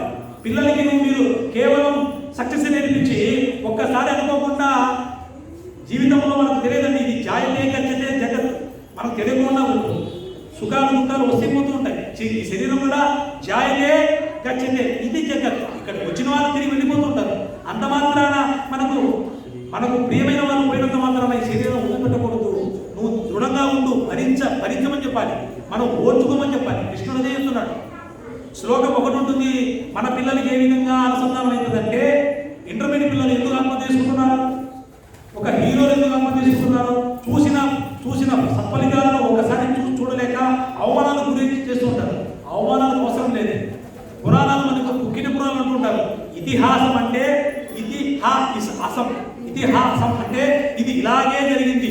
పాండవులు అంతటి శక్తివంతులైనప్పటికీ తల్లి చేత ఏకచక్రాపురంలో బ్రాహ్మణుల వేషం ధరించి భిక్షాటన చేశారే, నువ్వు అంత గొప్పడివాడివా? ఏమంత నువ్వు గొప్పడివాడివి? నువ్వు శ్రీకృష్ణదేవరాయలు బంధువా ఏమన్నా? ఎందుకు నీకంత దుఃఖం? ఏమంత నీకు అవమానం అయింది? పోయింది, నీకు ఉన్న స్థలం పోయింది, పొలం పోయింది, పోతే పోని తిరిగి మళ్ళా సంపాదించి శరీరం ఉండిపోయి, నీకు సినిమా రాలేదు త్యజించడం, శరీరాన్ని ఉద్యోగం రాలేదు శరీరం త్యజించడం, పెళ్లి కాలేదు త్యజించడం, అమ్మ తింటే శరీరాన్ని వదిలిపెట్టడం, ఎవరన్నా అమ్మ అవమానిస్తే త్యజించడం. ఎందుకంటే ఎదుర్కొని నిలబడాలి. ఏ విధంగా పాండవులు జరిగిన అవమానం కంటే మనకు జరుగుతున్నాయి అవమానాలు. పాండవులు జరిగిన అవమానం మనకు జరిగాయి. మన జీవితంలో భిక్షాటన చేయడం ఎంత కష్టం తెలుసా? పాండవులు ఎటువంటి వాళ్ళు తెలుసా? కాండవ దహనంలో ఎంత శక్తివంతమైన అర్జునుడు, కాలేయులను ఎదుర్కొన్నవాడు అర్జునుడు. మరి అటువంటి వాడు బ్రాహ్మణులకు వేసి భిక్షాటన చేయడం ఎంత కష్టం తెలుసా? మన శరీరం ఎవరి దగ్గర వెళ్ళి అప్పు చేర్చడానికే తీసుకోవడానికే మనం బాధపడితేనే మరి భిక్షాటన చేయడం అంటే ఎంత కష్టం. మరి వాళ్ళే ఓడ్చుకున్నప్పుడు నీకేమైంది? మహాభారతం ద్వారా మనకు నేర్పేది అది కథ కాదండి, మనకు నేర్పుకుంటుంది. నీ నిజ జీవితంలో కూడా ఒకవేళ నీకు పొలం పైన, భార్య పైన, బిడ్డల పైన ఓడ్చుకో. ఈ పట్టపురాణంలో ఉంది, విష్ణు పురాణంలో ఉంది. ఏమనంటే, రుణానుబంధ రూపేణ పశుపత్ని సుతాలయ రుణ క్షయం జ్ఞాతి మిత్ర పరివేదన. శ్రీమన్నారాయణ చెప్తాడు, ఏ నాయన, రుణానుబంధ రూపేణ, నీకు రుణం ఉంది కాబట్టి నీ భార్య, నీ బిడ్డలు, నీ బంధువులు, నీ పుత్రులు, నీకు స్థలాలు, నీ పదవి, ఇవన్నీ నీకు రుణం ఉంది కాబట్టి వచ్చినాయి. రుణ క్షయం జ్ఞాతి మిత్ర పరివేదన. నీకు రుణం ఎప్పుడైతే తిరిగి వెళ్ళిపోతుందో, నీ దగ్గర నుంచి భార్య, బిడ్డలు, పొలాలు, స్థలాలు, బంధువులు, స్నేహితులు, మిత్రులు, నీ పదవులు కూడా పోతాయినా. బాధపడుతున్నాయన జ్ఞాతిమిత్ర పరివేదన. ఎందుకు రానాయన అంత బాధపడుతూ ఉంటాడు? నువ్వు బాధపడుతున్నానా? అది రుణం ముందు వెళ్ళిపోయింది, సంతోషించు. ఒకవేళ రుణం ఉందా తిరిగి మళ్ళీ జన్మ తీసుకోవాలి. తీసుకొని మళ్ళీ ఏం చేయాలి? ఇదే హై స్కూల్ వెళ్ళి మళ్ళీ ఏ ప్లస్ మళ్ళీ మళ్ళీ భార్యతో మళ్ళీ పోట్లాడలే, తిరిగి అత్తతో పోట్లాడలే, మళ్ళీ తర్వాత వదిన మరదలతో తర్వాత వీధిలో అందరినీ మెప్పించాలి. పదవుల కోసం పోట్లాడలు, పదవుల కోసం అర్రులు వాడిని మెప్పించాలి. ఎంతసేపు ఉన్నా మనం పక్కింటి వాడిని పిల్లలు సుబ్బారావుని మెప్పించడం ప్రయత్నిస్తుంది తప్ప మన యొక్క ఆత్మశాంతి కోసం ఎవ్వరూ చేయరండి. మీరు గమనిస్తే ఎంతసేపు మనం ఉన్నంత సంతృప్తి చెప్తామని, కానీ ఈ పక్కింటి పుల్లయ్య పక్కింటి సుబ్బారావునే వచ్చి తనలో పెడతారు. వాడి ముందు నాకు లేదని మలుపుతున్నాడు. అందుకు స్వామి యాంతి తప్పిన పడలేదునా, ఎందుకు రానన్న అంత వేదన చెప్తున్నావు? ఉన్నదాంతో సంతోషించు. నీకు మెల్లో బంగారు లేదా? తులసిదళం వేసుకోరా, నీకు తేజస్సు వస్తుంది. నుదుగున్న పాపిడి మీద లేదా? తిలకం పెట్టు, నీ యొక్క స్త్రీలకి తిలకం పెట్టండి. ఎంత శోభమైన ఉంటుంది. సీతమ్మ కంటే నేను కష్టపడాలి పడ్డావా? నువ్వేమన్నా ద్రౌపది కంటే నువ్వు కష్టపడ్డావా? 18 పర్వాలలో మీరు అరణ్య పర్వంలో ద్రౌపది అమ్మ కష్టపడినట్టు ద్రౌపది అమ్మ కాళ్ళకు రక్తం వస్తుందండి. మీరు తలుచుకుంటే అసలు ఆ గుడులు కట్టాలి. కర్ణాటకలో మాత్రమే అమ్మవారికి పంచపాండవులకి ద్రౌపది అమ్మ గుడులు ఉన్నాయి, ఇతర ఎక్కడా లేదు. వాళ్ళు మనకు దిశానిర్దేశమయ్యారు. మేమే భిక్షాటం చేశాం. నీకు ఎందుకు రావాలి? పదవు పోయిందని ఎందుకు అంతగా గుండెల పైన కుంపటిలా అంతగా బాధపడుతున్నావు? భరించు, తిరిగి మళ్ళా పోరాడు, మళ్ళీ ప్రజలను ఒప్పించు, మళ్ళీ సంపాదించు. ఏ విధంగా 12 ఏళ్ల అరణ్యవాసం, సంవత్సర జ్ఞానవాసం తెలివిగా పరమాత్మని అనుగ్రహం ద్వారా నిరంతరం ఏమాత్రం కుటిల ప్రయత్నాలు చేయకోకుండా కాలాన్ని ఇది అని కాలానికి తల వచ్చి పరమాత్మని సాధన చేసుకుంటూ పాశుపతాస్త్రం పొంది, గాంధీవాన్ని పొంది, దేవతల యొక్క ఆశీర్వాదం తీసుకొని, గురువుల యొక్క జ్ఞానాన్ని పొంది ఏ విధంగా యుద్ధం చేసి దుర్యోధన ద్వారా రాజ్యాన్ని పొందారో నీవు కూడా అదే పొందు. ఇదేనండి మనం నేర్పేది. తెల్లారి పట్టాభిషేకం ఉండి శ్రీరామచంద్రుడు అరణ్యవాసంలో కాళ్ళకు చెప్పు లేకుండా వెళ్తాడే, మరి నీకేం జరుగుతుంది? ఏ అందరికి అవమానం? వీధిలో నీకు పొలం పోయినట్టు మాత్రం ఎందుకు అందరికి అవమానం? నీకు ప్రశ్నిస్తుంది. నేను ప్రశ్నించడం కాదు, ఇది నేను ప్రశ్నించేది కాదు. రామాయణం ప్రశ్నిస్తూ ఉంటుంది, నిన్ను ప్రశ్నిస్తూ ఉంటుంది. ఎందుకు నీకు అంత బాధ? ఏం తెచ్చావని పోతుందని బాధపడుతున్నావు రా నాన్న? యాది తత్ర వేరేనా? నీకు భగవద్గీత, మహాభారతం, రామాయణం కూడా ఓదారుస్తూ ఉంటుందండి. మీరు గమనిస్తే రాముడు పట్టుపత్రాలను ధరించుకొని పట్టు పాత్ర పైన ఏమాత్రం తండ్రిని ధిక్కరించినా కానీ ఇప్పుడు కలియుగంలో తన తల్లిదండ్రులు ధిక్కరిస్తున్నారే. అదేవిధంగా నాన్న దశరథ స్వామి, నీ 3వ భార్య కోసం నేనెందుకు త్యజించాలని ఒక్క మాట అంటే మరి ఆయన కష్టపడేవాడా? సీత అపహారం జరిగేదా? మరి అనలేదే. మరి ఎందుకు అనలేదంటే ఆయన ధర్మాన్ని తెలుసుకున్న, వేదాన్ని శాస్త్రాన్ని అవపోషణ చేసి గురువుల ద్వారా, వశిష్ఠుల ద్వారా, విశ్వామిత్రుల ద్వారా తెలుసుకున్న ఆ యొక్క జ్ఞానాన్ని అవపోషిస్తున్న ధర్మాన్ని అవలంబించారు. పితుర్వచనం నిర్దేశాత్ పితుర్వచనం గౌరవం అన్నాడు. నా తండ్రి నన్ను నిర్దేశించాడు, నా తండ్రి నన్ను చెప్పాడు కాబట్టి ఆయన గౌరవించడం నా బాధ్యత. అందుకే నేను అరణ్యవాసం వచ్చాను తప్ప ఎటువంటి ప్రలోభానికి కాదు. మరి నీకు నేర్పిస్తుందా? తాను తిదిక్షిస్వ భారత నేర్పిస్తుందా? మనం గోదావరి నేర్పిస్తుందా? మరి సీతమ్మ అపరణ అప్పటికీ కూడా ఆయన ఒక్క రామ ఆనం తెలిసితే ముళ్ళో కలిపేవాడు. కానీ మళ్ళీ ఓదార్పుగా మళ్ళీ 10 నెలలు ఉంటాడు. మనకు నేర్పుతుందండి. శ్రీరామచంద్రుడు మనం నేర్పుతాడు. ఎందుకు ఆయనకు గుడులు ఇప్పటికీ ఎన్నో లక్షల సంవత్సరాల కిందట రామావతమైనప్పటికీ ప్రతి ఊరిలో, ప్రతి వాడలో, ప్రతి వీధిలో ఎందుకు రామునికి గుడి కట్టామంటే ఆయన పురుషోత్తముల కల్లా మళ్ళీ మర్యాద పురుషోత్తముడు. శ్రీమన్నారాయణుడు పురుషోత్తముడు అయితే శ్రీరామచంద్రుడు మర్యాద పురుషోత్తముడు, శ్రీకృష్ణ భగవానుడు పూర్ణ పురుషోత్తముడు.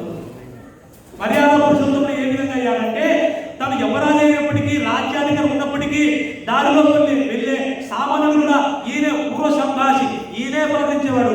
ఏ పుల్లయ్య, రామయ్య బాగున్నావా? నీ బిడ్డకు మొన్ననే పెళ్ళి కదా, బాగున్నారా? అందులోనేవాడు. మనం ఏమాత్రం ముందుగా ఏ స్పోస్ట్ వస్తే కాలు ఆపిని విద్యులు పలికించేది మనం సమయం ఉందండి. మీరు గమనించండి,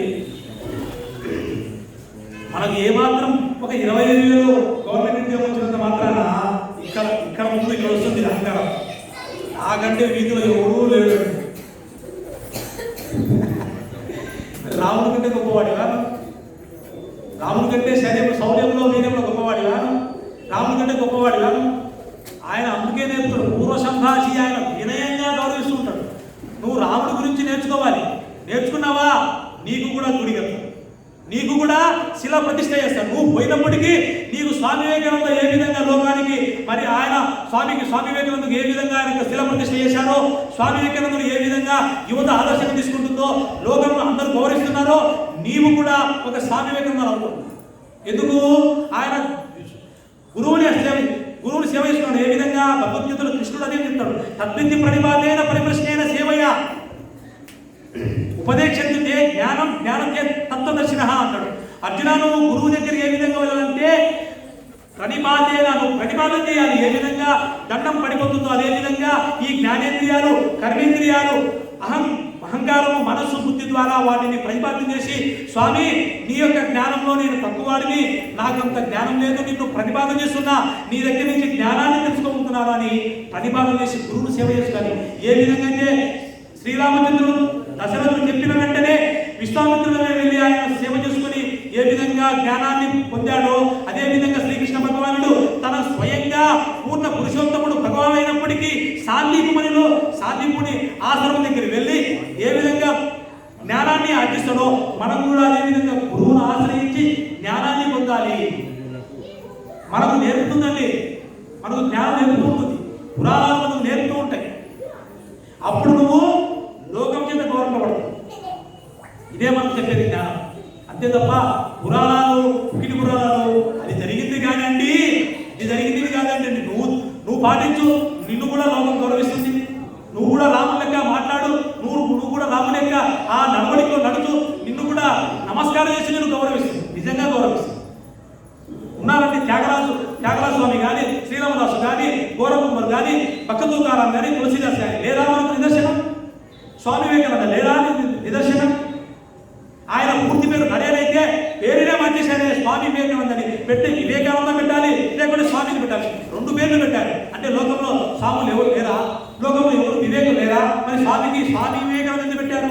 తెలుసుకున్న జ్ఞానాన్ని ఆయన అవలంబించి లోకానికి నిదర్శనమయ్యాడు కాబట్టే ఆయనకు స్వామి వివేకానంద పెట్టారు తప్ప కేవలం ఆ సమయంలో ఎంతో మంది ధనాన్ని అందించిన ఐఏఎస్ కలెక్టర్లు ఉండేవాళ్ళు అప్పటికి కూడా.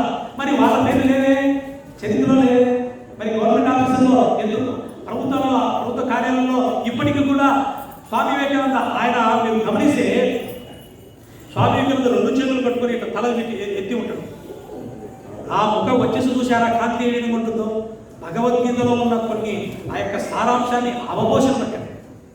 తెలుసుకున్న సారాన్ని చికాగోలో జరిగిన అంతర్జాతీయ సమ్మేళనంలో హిందూ సనాతన ధర్మాన్ని లోకానికి పరిచయం చేసిన వాడు స్వామి వివేకానంద. మీకు యువతలో కొన్ని శ్లోకాలు ఉంటాయి. రైజ్ అనే వ్యక్తిని ఊహించుకోవాలన్నాడు శ్రీకృష్ణ భగవానుడు. అదే అర్జున, ఏ యుద్ధం చేయనంటే నా శరీరంలో కంపిస్తున్నాయి స్వామి, నేను యుద్ధం చేయలేకపోతున్నాను.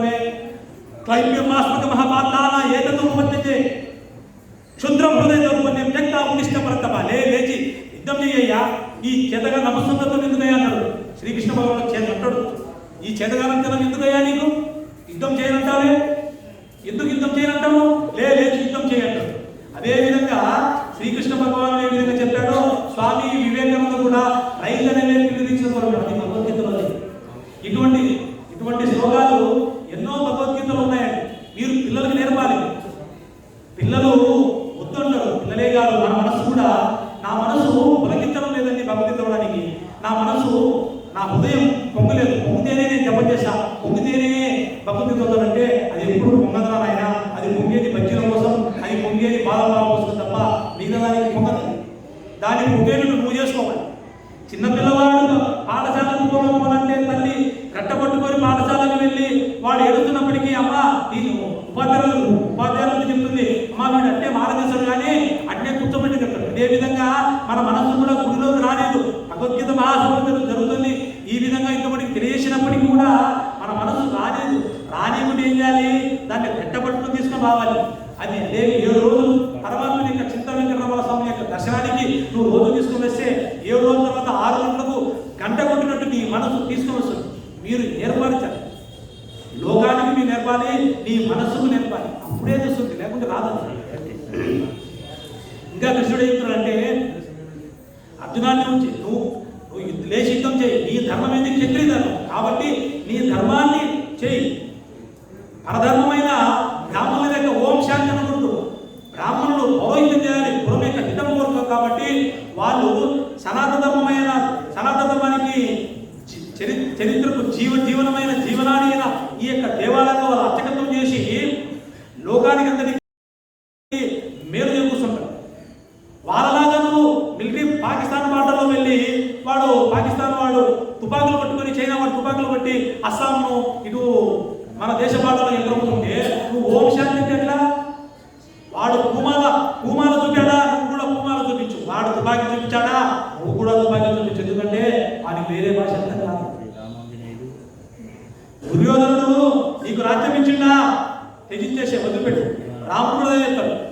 విభీషణుడు శరణ పొందితే శత్రువు తమ్ముడైనప్పటికీ ఆయనకు మిత్రత్వం ఇచ్చాడు.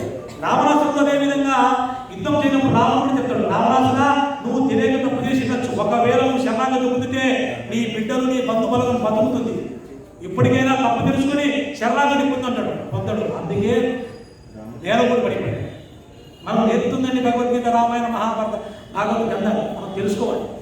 ప్రయత్నపూర్వకంగా మనమే తెలుసుకోవాలి. నేను ఘంటసాల భగవద్గీత వింటున్నాను. ఇంటి ఏముంటున్నావు, ఏం చేస్తున్నావు? నేను రోజు భగవద్గీత పారాయణ చేసినట్టే శ్లోకాలు పారాయణ చేసినంత కాదు, శ్లోకాలలో ఉన్న సారాంశాన్ని తెలుసుకోవాలి. ఒక్కొక్క శ్లోకానికి ఒక్కొక్క మర్మం ఉంటుంది. అది గురువుల ద్వారా తెలుస్తుంది తప్ప నువ్వు కేవలం ఘంటసాల వినంత మాత్రం కాదు. ఘంటసాల వినాలి, విని నువ్వు పులకించి నువ్వు భగవద్గీత చదవాలి ఈ రోజే అని నువ్వు తెలియజేసుకోవాలి. అన్య మతస్థులలో మీరు గమనిస్తే వాళ్ళందరినీ మనం గౌరవించాలండి. నిజంగా వారు ఆదివారం వస్తే గ్రంథాలు పట్టుకుని వెళ్తారు, శుక్రవారం వస్తే పెట్టుకుంటారు. మరి మన వాళ్ళకి మాత్రం టెంకాయల మొత్తం బొట్లు పెడతారు. భగవద్గీత పెట్టుకోవాలంటే భయం, బొట్టు పెట్టుకోవాలంటే భయం, కట్టుకట్టాలంటే భయం. మన వాళ్ళు పంచకట్టే కడతారంటే అడ్డపంచి కడతారు. అడ్డపంచి ఎవరిదో తెలుసా అండి మీకు? పంచకట్టు మన పెద్దవాళ్ళది. అది కట్టడానికి చీర కట్టేటే కట్టాలి. దానికి ఒక 2-3 నిమిషాలు పడుతుంది. అక్కడి నుంచి ఎడారి నుంచి వచ్చారు కొంతమంది. వాళ్ళు ఏం చేశారంటే ఈ కుచ్చులు వేయడం ఏంటి, ఈ దుమ్ము కూడా వేసారు ఆయన అని అడ్డంగా కట్టేశారు. ఆ అడ్డంగా కట్టడం మన వాళ్ళకి సంప్రదాయం అయింది తప్ప నిజంగా పంచకట్టు అనేది కాదు. మీరు గమనిస్తే ఆ పంచకట్టు కట్టే 24 గంటలు ఊడిపోతుంది. అది మీకు నిర్భయంగా ఉంటుంది. మనం నేర్పాలి, మనమే పిల్లలు నేర్పాలి.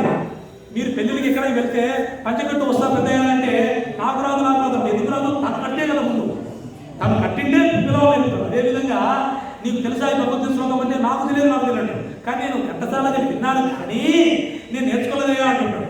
నేర్చుకోవడానికి మనం భక్తి కావాలి కదండి, మనమే నేర్పాలి. మన సనాతన ధర్మంలో ఉన్న అందరికీ చెప్పాలి. ఇంట్లో 20,000 పెట్టి ఇల్లు తెచ్చుకున్నావే, మరి 200 పెట్టి భగవద్గీత తెచ్చుకోవడం లేదా సమయం? నువ్వు రకరకాల ఫంక్షన్లు వెళ్ళేటప్పుడు, గృహప్రవేశం వెళ్ళేటప్పుడు నువ్వు టీవీలో ఏమొస్తలేదు, భగవద్గీత ఒకటి, అంతకంటే పెద్ద గిఫ్ట్ బహుమతి లేదు. ప్రపంచంలో ఎన్నో దేశాలు మన పైన దాడి చేసినప్పటికీ మనం యోగా ఇచ్చాం, ధ్యానం ఇచ్చాం, మనం భగవద్గీత ఇచ్చాం. నువ్వు సగర్వంగా చెప్పుకో, నువ్వు ఎటువంటి సందేహం లేకుండా నీ చేతిలో భగవద్గీత పెట్టుకో. రవీంద్రనాథ్ ఠాగూర్ని ఉద్ధరించింది, స్వామి వివేకానంద ఉద్ధరించింది, మహాత్మా గాంధీని ఉద్ధరించింది, ఏపీజే అబ్దుల్ కలాం ఉద్ధరించింది. నిన్ను నన్ను ఉద్ధరించలేదా భగవద్గీత? ఎందుకు అమోహాలు? త్యజించాలని మనం నేర్పాలి మన పిల్లలు. ప్రయత్నపూర్వకంగా మీరు భగవద్గీత దానం చేయండి.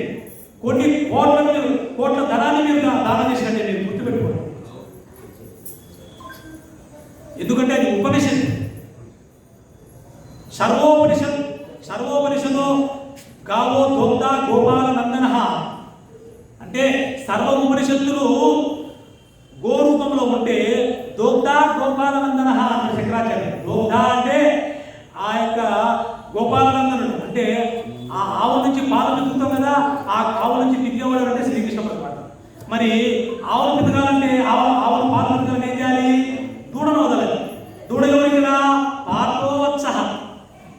దూడను అర్జునుడు వదిలిపెట్టాడు. వదిలిపెట్టిన వెంటనే ఆ యొక్క ఉపనిషత్తుల రూపంలో ఉన్న ఆవును వదులు గుద్దేసరికి ఆ పాలు వచ్చాయి. వెంటనే అర్జునుడు పక్క పెట్టేశాడు. పెట్టి మనం చెప్తున్నాడు దూడ కాదు, దూడ ఉన్న అర్జున రూపంలో దూడ కాదు, అది మన కోసం. పార్థోవత్సః సుధీర్భోక్త దుగ్ధం గీతామృతం మహతం అంటే దాని ఏం జరుగుతుంది మనకు? గీతామృతాన్ని నువ్వు ఒక ఏ విధంగా ఉపనిషత్తుల సారాంశం తెలియజేసుకుంటున్నావు, అదే విధంగా నువ్వు కూడా ఆ గీతామృత యొక్క మహత్వం తెలుసుకో. అది ఉపనిషత్తుల సారాంశం. నువ్వు ఉపనిషత్తుల శ్లోకాలు చదవాలంటే కష్టం, కాబట్టి పద్ధతులు తెలుసుకోవాలని చెప్తుంది శంకరాచార్యులు. అదే చెప్పారు. ఈ విధంగా ఉంటే భగవద్గీత 3 భాగాలు ఉంటుందండి. 1 కర్మశక్తం, 2 భక్తి శక్తం, 3 జ్ఞాన శక్తం. అంటే మన లోకంలో మనకు ఎటువంటి కార్యాలు చేయాలో తెలియకుండా మనకు కర్మ ఏ విధంగా చేయాలో తెలిపేది కర్మశక్తం. మనం ఏ విధంగా భక్తి చేయాలో భక్తుల సత్యాలు నివృత్తి చేసేది భక్తి శక్తం. మనకు జ్ఞానం తెలియకుండా జ్ఞానాన్ని తెలిపోయేదే జ్ఞాన శక్తం. మనం కర్మలు చేయాలంటే స్వామి చెప్తాడు, ఒకవేళ నీ లక్ష్యం కోసం ఏం చేయాలంటే యుక్తాహార విహారస్య యుక్త చేష్ట శిశు కర్మసు యుక్త స్వప్నామ బోధ శిశు అంటాడు. నువ్వు ఆహార విహారాలైతు నిద్రలైతు కూడా కొద్దిగా యుక్తంగా ఉన్నాయన. ఆ విధంగా ఉంటేనే నీ యొక్క లక్ష్యాన్ని నువ్వు ఛేదించగలుగుతావు అన్నాడు.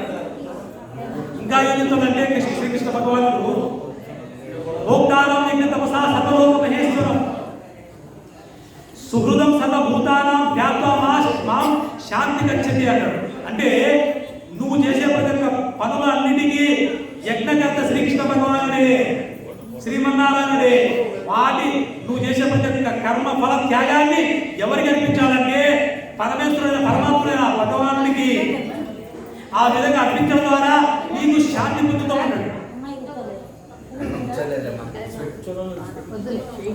మీరు గమనిస్తే భాగవతంలో, సంస్కృత భాగవతంలో వేదవ్యాస భాగవతంలో చెప్తాడు, సవై పుంసాన్ పరో ధర్మో యథోభక్తి అదోక్షతే అహైతి అప్రతిహత యయా నాసుప్రతిహితి అన్నాడు. సవై పుంసాన్ పరో ధర్మ అంటే అన్ని ధర్మాలలో శ్రేష్టమైన ధర్మం ఏమిటంటే భాగవత ధర్మం. భాగవత ధర్మం అంటే భగవంతునికి సేవ చేసుకునే ధర్మం. నువ్వు లోకంలో ఎంతో మంది సేవ చేసుకుంటూ ఉంటావు, ప్రభుత్వ కార్యంలో ఉద్యోగం చేసుకుంటూ ఉంటావు, నువ్వు ఒక సేవ ఆ కార్యంలో సేవ చేసుకుంటూ ఉంటావు. నాయన అన్ని ధర్మాల కంటే భాగవత ధర్మమే శ్రేష్టం. వెంకటరమణికి శ్రీమన్నారాయణకి సేవ చేసుకోవడమే భాగవత ధర్మం. ఎందుకు చేసుకోవాలంటే ఆ విధంగా చేయడం ద్వారా ఏమవుతుందంటే ఈ ఆత్మ సుప్రసిద్ధి, నీ ఆత్మ శాంతి పొందుతుంది చెప్తాడు. మరి ఏ విధంగా సేవ చేయాలంటే అహైతి అప్రతిహత, ఎటువంటి కోరిక లేకుండా, కోరిక నెరవేరకపోతే తెగకుండా ఏ విధంగా ఒక చేయిలో ఏ విధంగా సముద్రం ఏ విధంగా పొంగుతూ ఉంటుందో అదే విధంగా మనం ఎడతెగకుండా స్వామిని సేవ చేసుకుంటుండాలి. ఒక కామ్య కర్మ కోసం నువ్వు చింతల వెంకటరమణ స్వామి దగ్గరకు వచ్చి టెంకాయ కొట్టి తర్వాత మళ్ళీ సంవత్సరం తర్వాత ఈ కామ్య కోరిక నెరవేరిన తర్వాత స్వామిని పట్టించుకున్న కాదు. ఎడతెగక స్వామి యొక్క ముక్త మనోహర దివ్యమైన రూపాన్ని దర్శించుకుంటూ ఆయన యొక్క ఆశీస్సులు పొందడానికి నువ్వు నిరంతరం నీ యొక్క మనస్సులో ధ్యానించు చేస్తుంటేనే తప్ప పరమాత్మ యొక్క ఆశీస్సులు పొంది నీ మనసులో ఉన్న రాగ ద్వేషాలు పోయి నీ ఆత్మ శాంతి పొందుతుంది. ఎందుకంటే సత్సంగత్వే నిస్సంగత్వం, నిస్సంగత్వే నిర్మోహత్వం, నిర్మోహత్వే నిశ్చలతత్వం, నిశ్చలతత్వే జీవన్ ముక్తి అంటే సత్సంగం ద్వారా నిస్సంగత్వం వస్తుంది. చాలా మంది అంటుంటారు ఈ సంసారం వద్దు, నేను వెళ్ళిపోతా ఎక్కడికైనా సంఘాన్ని త్యజిస్తాడు. కాదండి, శంకరాచార్యుడు చెప్పాడు ఏ విధంగా సత్సంగం చేయరా. తాడిపత్రిలో చింతల వెంకటరమణ స్వామిలో చింతల వెంకట స్వామి దేవస్థానంలో శాసనసభ్యులు మరియు ఆలయ చైర్మన్ వాళ్ళు వీళ్ళందరూ ఏర్పరిచిన భగవద్గీత మహాసభ ద్వారా సత్సంగం ద్వారా పొంది నువ్వు సత్సంగం పొంది నిస్సంగత్వం పొందురా. నిస్సంగత్వం దేనితో జబర్దస్తు డీజోడి సినిమాలతో నిస్సత్వంగా పొందురా. ఆ యొక్క ధనాన్ని అందించడానికి నువ్వు పాల్గొనాలే, దాన్ని త్యజించుకుంటుగా. ఆ విధంగా త్యజమేమవుతుంది సత్సంగత్వే నిస్సంగత్వం, నిస్సంగత్వే నిర్మోహత్వం. నువ్వు ఆ విధంగా ప్రార్థన ఏమవుతుంది నిస్సంగత్వం అవుతుంది. అంటే నిస్సంగత్వం అంటే మీరు భక్తిలో కొద్దిగా పరిణితి పొందిన తర్వాత అంతకుముందు రోడ్డు మీద బజ్జీలకు, రోడ్డు మీద గోపికి నీ మనసు పొంగుతూ ఉంటుంది. చెప్పాలి మనసు తెలివిందా లేదా, మననే కదా భగవద్గీత విన్నావు. మనసులు చెప్పాలి, మందలించాలి. తెలివిందా లేదా అని మననే కదా భగవద్గీత విన్నావు. ఏం చెప్పాడు అక్కడ? పత్రం పుష్పం ఫలం ద్వయం యోమే భక్త ప్రయచ్చతి తదహం భక్తి కృతం అస్నామి ప్రయదాత్మనః. అర్జున, నువ్వు ఏ కార్యం చేసినప్పటికీ నాకు అర్పించు, నువ్వు ఏ దానం చేసినప్పటికీ నాకు అర్పించు, నువ్వు ఏ తపస్సు ధ్యానం చేస్తున్నప్పటికీ నాకు అర్పించు. ఆ అర్పించడం ద్వారా ఏమవుతుందంటే నేను స్వీకరిస్తాను. ఏ విధంగా నీ దగ్గర డబ్బులు ఉందో లేదని భయపడే నాన్న ఒక పత్రం పెట్టరా. ఏ పత్రం? తులసి పత్రం పెట్టరా, నాకు ఇష్టం రా నాన్న అంటున్నాడు. పోనీ తులసి పత్రం దొరకలేదా, కనీసం పుష్పం పెట్టరా, పుష్పం కూడా లేదా, కనీసం ఫలం పెట్టరా స్వామి, ఫలం కూడా లేదు, కొన్ని నీళ్ళను పెట్టరా గ్లాసు, స్వామి నీళ్ళు కూడా లేవంటే నీ మనసన్నే పెట్టరా స్వామి అంటాడు. అది అక్కడ కూడా ఖర్చు లేదు కదా స్వామి. మనకు స్వామి నేను ఇది చేయాలంటే కనీసం ఇదన్నా చేయాలనుకుంటాడు. మనం తెలుసుకోవాలండి, భక్తి కేవలం నువ్వు బంగారాన్ని పెట్టినంత మాత్రాన పొంగిపోతున్నట్టు కాదు. నువ్వు మనస్సుతో, ఆ నిర్మలమైన మనస్సుతో స్వామి నేను ఇంత శక్తి ఉన్నవాడు మాత్రమే ఒక తులసి దళం పెట్టు, ఇన్ని గ్లాసు నీళ్లు పెట్టు, నువ్వు భుజించే ముందు స్వామికి చిన్న పాత్రలో పెట్టి ఒక తులసి దళం పెట్టి కృష్ణార్పణమని ఆయన సమర్పించు. ఆయన ప్రీతిగా తీసుకుంటాడు. ఆహాహా నా భక్తులు చూడరా, చిన్న పాత్రలో ఈ చక్కెర పొంగులు పెట్టాడు, లక్ష్మి చూసావా ఎంత మధురంగా ఉందో, నువ్వు కూడా భుజించుంటాడు. ఇదేం స్వామి వైకుంఠదేవుల ధామంలో ఉన్న లక్ష్మీదేవి రుచిస్తుందంటే సూక్ష్మ రూపంలో మరి వచ్చాడు కదా చిత్తరంగ స్వామి, ఆయన తీసుకుంటాడు. మీరు నమ్మండి, మీరు విశ్వసించండి భక్తిని. ఒకవేళ మీరు ఆ విధంగా స్వామికి పెట్టకుండా తింటే స్వామి చెప్పాడు తెలుసా, యజ్ఞ శిష్టాసిన సంతో ముచ్యతే సర్వ కిల్బిషై ముచ్యతే త్వగం పాపయే సర్వ పాపక పచంతి కారణ ఆత్మకారణాత్ అంటాడు. ఒకవేళ నువ్వు నీ శరీరాన్ని పోషించడానికి కేవలం నీ యొక్క రుచి కోసం వండుకున్నావా లేనైనా తస్మాత్ జాగ్రత్త, అది పాపం వండుకున్నట్టే. నువ్వు వండుకునేది నాకు పెట్టకుండా ఏమిటంటాడు, యజ్ఞ శిష్టాసిన సంతః ముచ్యంతి సర్వ కిల్బిషై అంటాడు. అంటే యజ్ఞం చేసిన తర్వాత, ఆ యొక్క హోమం చేసిన తర్వాత, అక్కడ పూజ చేసిన తర్వాత పెట్టిన ఆ యొక్క ప్రసాదాన్ని తీసుకుని వాడే సంతః భక్తులు ఎవరైతే ఆ యజ్ఞం చేసిన తర్వాత ఆ ప్రసాదాన్ని తీసుకుంటాడో వాడి పూర్వజన్మలో చేసుకున్న సంచిత కర్మ, ప్రారంభ కర్మ, ఆగామి కర్మలు అన్ని నేను తీసేస్తాను, వాడిని పాపకర్మను తీసివేసి వాడిని నా యొక్క వైకుంఠధామాన్ని తీసుకువెళ్తాను.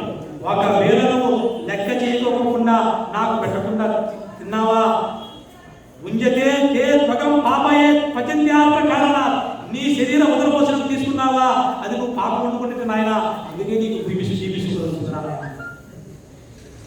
మేము మనకు క్యాస్ట్ కూర్చుని అందుకేనండి. మీరు గమనించండి, నేను స్వానుభావం చెప్తున్నాను.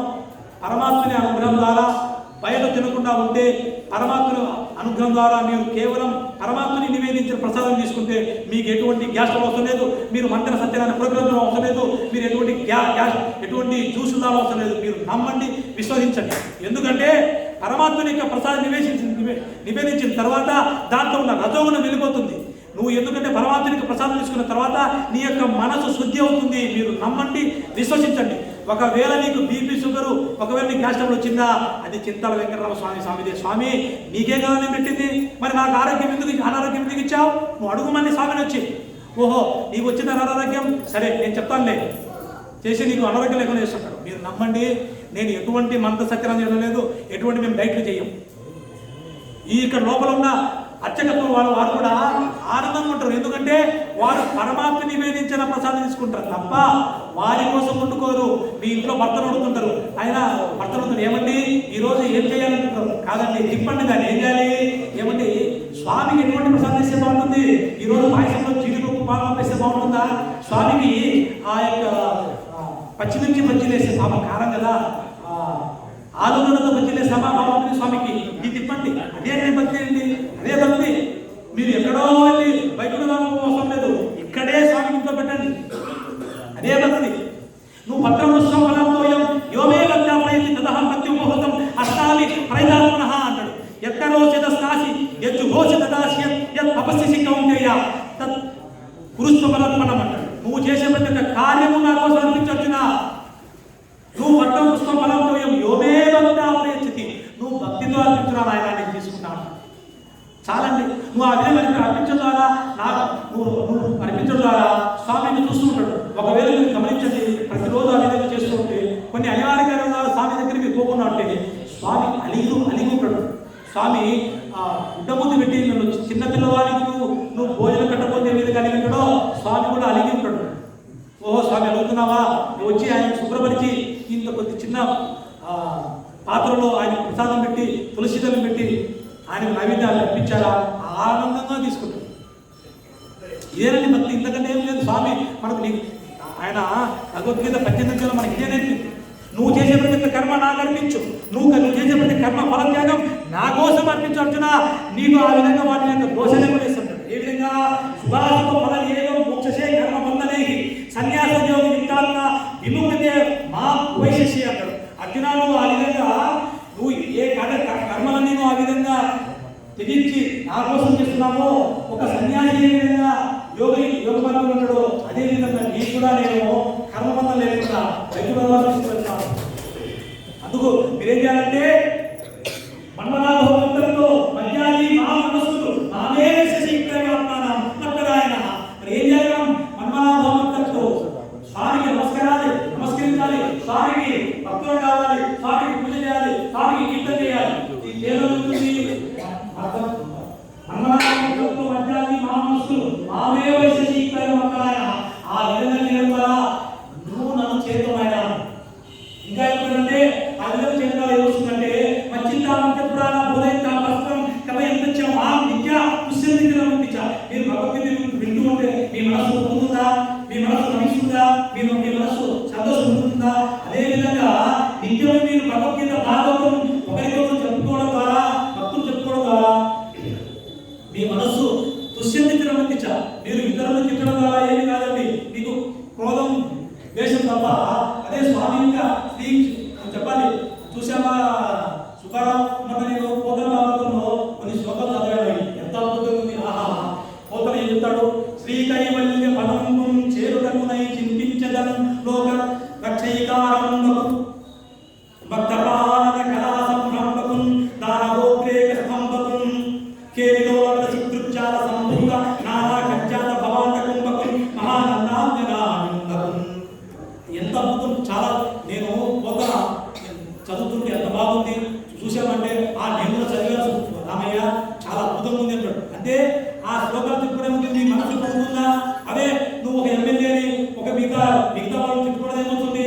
వారికి నీకు దేశం వస్తుందని ఏమి కాదు, నువ్వు ప్రశ్నించడం ఏమి కాదు. లోకంలో ప్రతి ఒక్కరు ప్రశ్నించేవాళ్ళే, సచిన్ టెండూల్కర్ ప్రశ్నించేవాళ్ళే, ఏపీజే అబ్దుల్ కలాం ప్రశ్నించేవాళ్ళే, ఆఖరికి మహాత్మా గాంధీ కూడా ప్రశ్నించేవారు. నాయకుల్ని ఇతరులని మీరు ప్రశ్నించే అవసరం లేదు. మీరు చేయాల్సిన కర్మ చేసుకుంటూ స్వామి చెప్పు, స్వామి కొద్దిగా చూడయ్యా, లోకాన్ని రక్షించయ్యా అని సూర్యుని నమస్కారం చేయండి. చిత్తరంలో స్వామి గుడికి వచ్చి స్వామికి కొద్దిగా ప్రణిపాతం చేసి ఆయనకి ఆశీర్వాదం తీసుకొని చాలు. మీ చుట్టూ ఉంటాడు ఆయన. దుష్యంతించడం చాలు. మీ మనస్సు సంతృష్టి పొందుతూ ఉంటుంది. మరి భక్తి ఏ విధంగా చేయాలని కృష్ణుడు ఏమని సతతం గింతయంతో నమ శక్తి మా నిత్యాయుక్త ఉపాసన అంటాడు. అర్జున నా భక్తులు సతతం గింతయంతో, నా భక్తులు ప్రతిరోజు నన్నే స్మరిస్తూ ఉంటారు అర్జున అంటాడు. వారి యొక్క మనస్సులో నన్నే దృఢంగా పట్టుకొని చేస్తూ ఉంటారు అంటాడు. ఏ విధంగా మరి ఆ విధంగా చేయడం ఏమొస్తుందంటే మరి పరమాత్మను తెలుసుకునే మార్గం ఏ విధంగా అంటే తేషాం భజతాం ప్రీతిపూర్వకం తదాని బుద్ధియుగం తంజీన మా ఉపయాంతితే అంటాడు. అర్జున ఎవరైతే ప్రీతిపూర్వకంగా నన్ను భజిస్తారో, ఎవరైతే నన్ను ప్రీతిపూర్వకంగా నన్ను ధ్యానిస్తుంటారో వారికి నన్ను చేరే మార్గానికి జ్ఞానం నేనే ఇస్తాను, వారిని చేరే ఆ వైకుంఠధామానికి నేనే తీసుకున్నాడు అర్జున. మయ్యేవ మన ఆదర్శమై బుద్ధిం నివేశయ నివసిస్సి మయ్యేవ అత వృద్ధం సంశయ అంటాడు. అర్జున నీ మనస్సులో నన్నే నిలుపు, నీ బుద్ధిని నా ఎందే నిలుపు, నీ యొక్క కర్మలని నా కోసమే చేయి, నీ యొక్క ప్రతి ఒక్క దినము నా కోసమే చేయి. ఆ విధంగా చేయడం ద్వారా మై బుద్ధిం నివేశయ అత వృద్ధం సంశయ, నువ్వు ఖచ్చితంగా నన్నే చేస్తావు, ఇందులో ఎటువంటి సందేహం లేదు అంటాడు. మీరు నమ్మండి, ఖచ్చితంగా మీ యొక్క సుఖాలను పరమాత్ముడు మీ యొక్క కోరిక నెరవేరుస్తాడు. అదే కాకుండా మీకు శాంతిని పరమాత్ముడు చేకూరుస్తాడు. మీ మనసు శాంతించి లోకాన్ని రక్షించేవాడు పరమాత్ముడు. మీకు ఎటువంటి సందేహం లేదు. మీరు నమ్మండి, మీరు దృఢంగా పెట్టుకోండి. మరి స్వామి మరి ఈ నవగ్రహాలు ఉన్నాయి, ముక్కోటి దేవతలు ఉన్నాయి, ఎవరిని చేయాలి? మీరేమో కృష్ణుడు అంటున్నారు, చింతన అంటున్నారు. ఎట్లా అంటే ఉపనిషత్తులు చెప్పాయండి మన కోసం, ఋషుల వాక్యాలు చెప్పాయి. ఏం చెప్పాయంటే ఆకాశాన్ని పతితం తోయం యథాగచ్చతి సాగరం సర్వదేవత నమస్కారం కేశవం ప్రతి గచ్చతి. నువ్వు ఏ విధంగా ఆకాశం నుంచి వర్షించిన వర్షం ఏ విధంగా నదుల ద్వారా సముద్రంలో చేరుతుందో అదే విధంగా నువ్వు నమస్కరించే సర్వదేవత నమస్కారం ఆ యొక్క కేశవం ప్రతి గచ్చతి. కేశవుని చేరడానికే మీరు తెలుసుకోవాలి. కేశవుని చేరడానికే నువ్వు శనేశ్వరునికి నమస్కరించిన, గణపతికి నమస్కరించిన, ఇతర దేవుడు నమస్కరించిన ఆ కేశవుడైన శ్రీకృష్ణ భగవానుడైన శ్రీమన్నారాయణుడు చింత వెంకటరమణ స్వామి వెంకటేశ్వర స్వామికి చేరడానికి ఇంకా భాగవతులు చెప్పారేమని, యథా తరోర్మూలం నిషేచన తృప్యంతి తత్స్కంద భుజ ఉపశాఖాః ప్రాణ ఉపాహారాశ్చ యతేంద్రియం తథైవ సర్వార్హణం అచ్యుతేజ అన్నాడు. అంటే ఏ విధంగా ఒక చెట్టుకు వృక్షం వేర్లకు నీకు నీళ్లు వేస్తే ఆ వేర్ల నుంచి కొమ్మలకు ఆకులకు ఏ విధంగా పుష్పాలకు ఆ నీరు వెళ్తుందో, అదే విధంగా కేశవుడైన శ్రీమన్నారాయణ శ్రీకృష్ణ భగవాన్ యొక్క పాద పద్మలకు నీకు నమస్కరిస్తే అందరి దేవతలు నమస్కరించినట్టే. మీరు ఇందులో ఎటువంటి సందేహం లేదు. మీరు భయపడవద్దు, నవగ్రహాల గురించి భయపడద్దు, రాహుకేతువుల కోసం భయపడద్దు. మీరు చింతల స్వామి నమ్ముకోండి, మీ చింతలను తీర్చేస్తాడు. అమ్మ పక్కనే ఆనందాన్ని ఇస్తుంది. మీకు ఇంతకంటే ఏం కావాలి? మీరు భయపడి కాళాస్త్రికి పరిగెత్తుకొని ఛాతీలు పెట్టుకొని రాయిగెత్తులు పోతూ వెంటనే ఇక్కడికే స్వామి చెప్పండి. స్వామి కొద్దిగా చింత ఉంది స్వామి అంటే, ఎందుకు రానాయనా చింత్యాకే మాలు చిన్మయ నిద్దానే చిన్మయ నిద్ద అంటాడు పురంధరదాసు. ఎందుకు రానాయనా నీకు చింత తెచ్చడానికి చింతామణుడైన ఆ శ్రీకృష్ణ భగవానుడు ఉండగా నీకెందుకు రానాయనా చిన్మయానంద స్వరూపుడు ఉండగా నీకెందుకు చింత? ఒక చిన్న పిల్లవాడు తన పాఠశాలకు ఫీజును అరేంజ్ చేసుకుంటాడా? లేదు కదండి. ఆ పిల్లవాడు ఒక గృహప్రవేశాన్ని కానీ తన వస్త్రాలను ఒక పండుగకు తన వస్త్రాలను కొనుక్కుంటాడా? మరి కొనేవాళ్ళు ఎవరు? తల్లిదండ్రులు కదా. అదేవిధంగా ఈ జగత్తుకు పరమాత్ముడు తండ్రి ఉన్నాడు. ఏ విధంగా కృష్ణుడు చెప్తాడు, పితాహమస్య జగతో మాతా దాత పితామహ వేద్యం పవిత్రం ఓంకారం సామ ఇతుర్యేవిచ అంటాడు. అర్జున, పితాహమస్య ఈ లోకానికి నేనే తండ్రిని, ఈ లోకాన్ని పోషించే దాతను పోషించేవాడు నేనే, తల్లిని నేనే, పితామహుని నేనే, బ్రహ్మను సృష్టించిన వాడిని నేను ఆయన, పితామహ ఆ బ్రహ్మను పుట్టించేవాడు కూడా నేనే నాయన. నీకు సందేహం వదురా నాయన. వేదాల ద్వారా తెలిపేవాడినానే, నువ్వు సామ యజుర్వేదం ద్వారా తెలిపేవాడనే, ఓంకారాన్ని నేనే, నువ్వు ఓమన్నా నేనే, నువ్వు శివాని నేనే, నువ్వు రుద్రాన్న నేనే, కేశవుని నేను అంటాడు. స్వామి నొక్కి అని చెప్పాడు. మీకు ఇందులో ఎటువంటి సందేహం లేదు. భగవద్గీత తీయండి, చదవండి. భగవద్గీతలో ఉన్న శక్తి ఎటువంటిదండి? మీకు భక్తి దృఢంగా ఉంటుంది. ఒక్కసారి మీకు దృఢంగా ఉందా, మీలో ఎటువంటి చింతలు ఉండవు. మీకు పరమాత్మని యొక్క ఆ యొక్క దివ్యమైన ముకుందుని యొక్క పాదాల మీద ముందు విలువడే ఆ యొక్క మత్తులో ఉంటాడు. ఏ విధంగా ఒక సామాన్యుడు బయట తాగే ఆ యొక్క మత్తు పానీయానికే మత్తు పొందుతాడే, ఉదయం అంతా పాదం ఉన్నప్పటికీ ఆ మత్తు ఇంత చిన్న సీసాలో మత్తు తాగితే రాత్రంతా పాదం పోగొట్టుతాడు. అదేవిధంగా మీరు కూడా శ్రీ ముకుందని యొక్క పాదాల నుండి వెలువడే ఆ యొక్క అమృతాన్ని సృష్టించారో మీకు బాధలే ఉండవు, చింతలే ఉండవు, నిత్యం ఆనందంగా ఉంటుంది. మనం తెలుసుకోవాలి. కృష్ణుడుగా చెప్తాడు, అహం సర్వస్య ప్రభువో మత్త సర్వం ప్రవర్తతే ఇది మత్వా భజంతే మాం బుధా భావ సమన్విత అన్నాడు. అర్జున, ఈ సమస్త చరాచర సృష్టించిన వాడిని నేనే, ఈ యొక్క సమస్త చరాచర సృష్టించి వాడిని నడిపేవాడిని నేనే. ఇది తెలిసిన వాడు మాత్రమే నన్ను పూజిస్తాడు అంటాడు. మరి పూజించేవాడు ఎవరంటే, అవజానంతి మా కూడా మానసించను మాసింత పరంభావం అజానంతో మమ్మభూత మహేశ్వరం అంటాడు. అర్జున, నేను కూడా ఒక సామాన్యమైన రూపం తీసుకున్నాడని మూర్ఖులు శ్రీకృష్ణుడు కూడా మనుషుడేరా, శ్రీరామచంద్రుడు మనుషులేరా అనుకుంటాడు. కాదు, శ్రీకృష్ణుడు ఎందుకు రూపం తీసుకున్నాడంటే, యదా యదా హి ధర్మస్య జ్ఞానం భవతి భారత అభ్యుత్థానం అధర్మస్య తదాత్మానః సుజామ్యహం పరిత్రాణాయ సాధూనాం ధర్మ సంస్థాపనార్థాయ సంభవామి యుగే యుగే. సాధును రక్షించడానికి, హిరణ్యకశిపుని నుంచి ప్రహ్లాదుని రక్షించడానికి, రావణాసురుడి నుంచి కుంభకర్ణుడి నుంచి లోకాన్ని రక్షించడానికి, సీతమ్మను రక్షించడానికి, ధ్రువుడిని రక్షించడానికి, తర్వాత అజామిలుని అంబరీషుని రక్షించడానికి, తన యొక్క ఉపేంద్రుని ఇంద్రుని రక్షించడానికి వామావతారం, వరాహవతారం, కూర్మావతారం, లోకాన్ని రక్షించడానికి ఆయన శరీరం తీసుకున్నాడు తప్ప ఆయన కొరకు ఎటువంటి లేదు. అచమాం దాని కర్మాన్ని నిబద్ధంతి ధనంజయ ఉదాసీనం కర్మకు చేసు అంటాడు. అంటే ఆయన శరీరం తీసుకున్నప్పటికీ ఆయనకు ఎటువంటి బంధాలు ఉండవండి. మనలాగా ఆయన మలమూత్రం విసర్జించాడు. ఆయన యొక్క రూపం సత్ చిత్ ఆనంద రూపం. మీరు గమనించాలి, శ్రీకృష్ణుని యొక్క భగవాన్ యొక్క రూపం ఏంటంటే సత్ చిత్ ఆనంద రూపం. ఆ శరీరం బుడదలబడదు, నిత్యం యవ్వనంగా ఉంటుంది.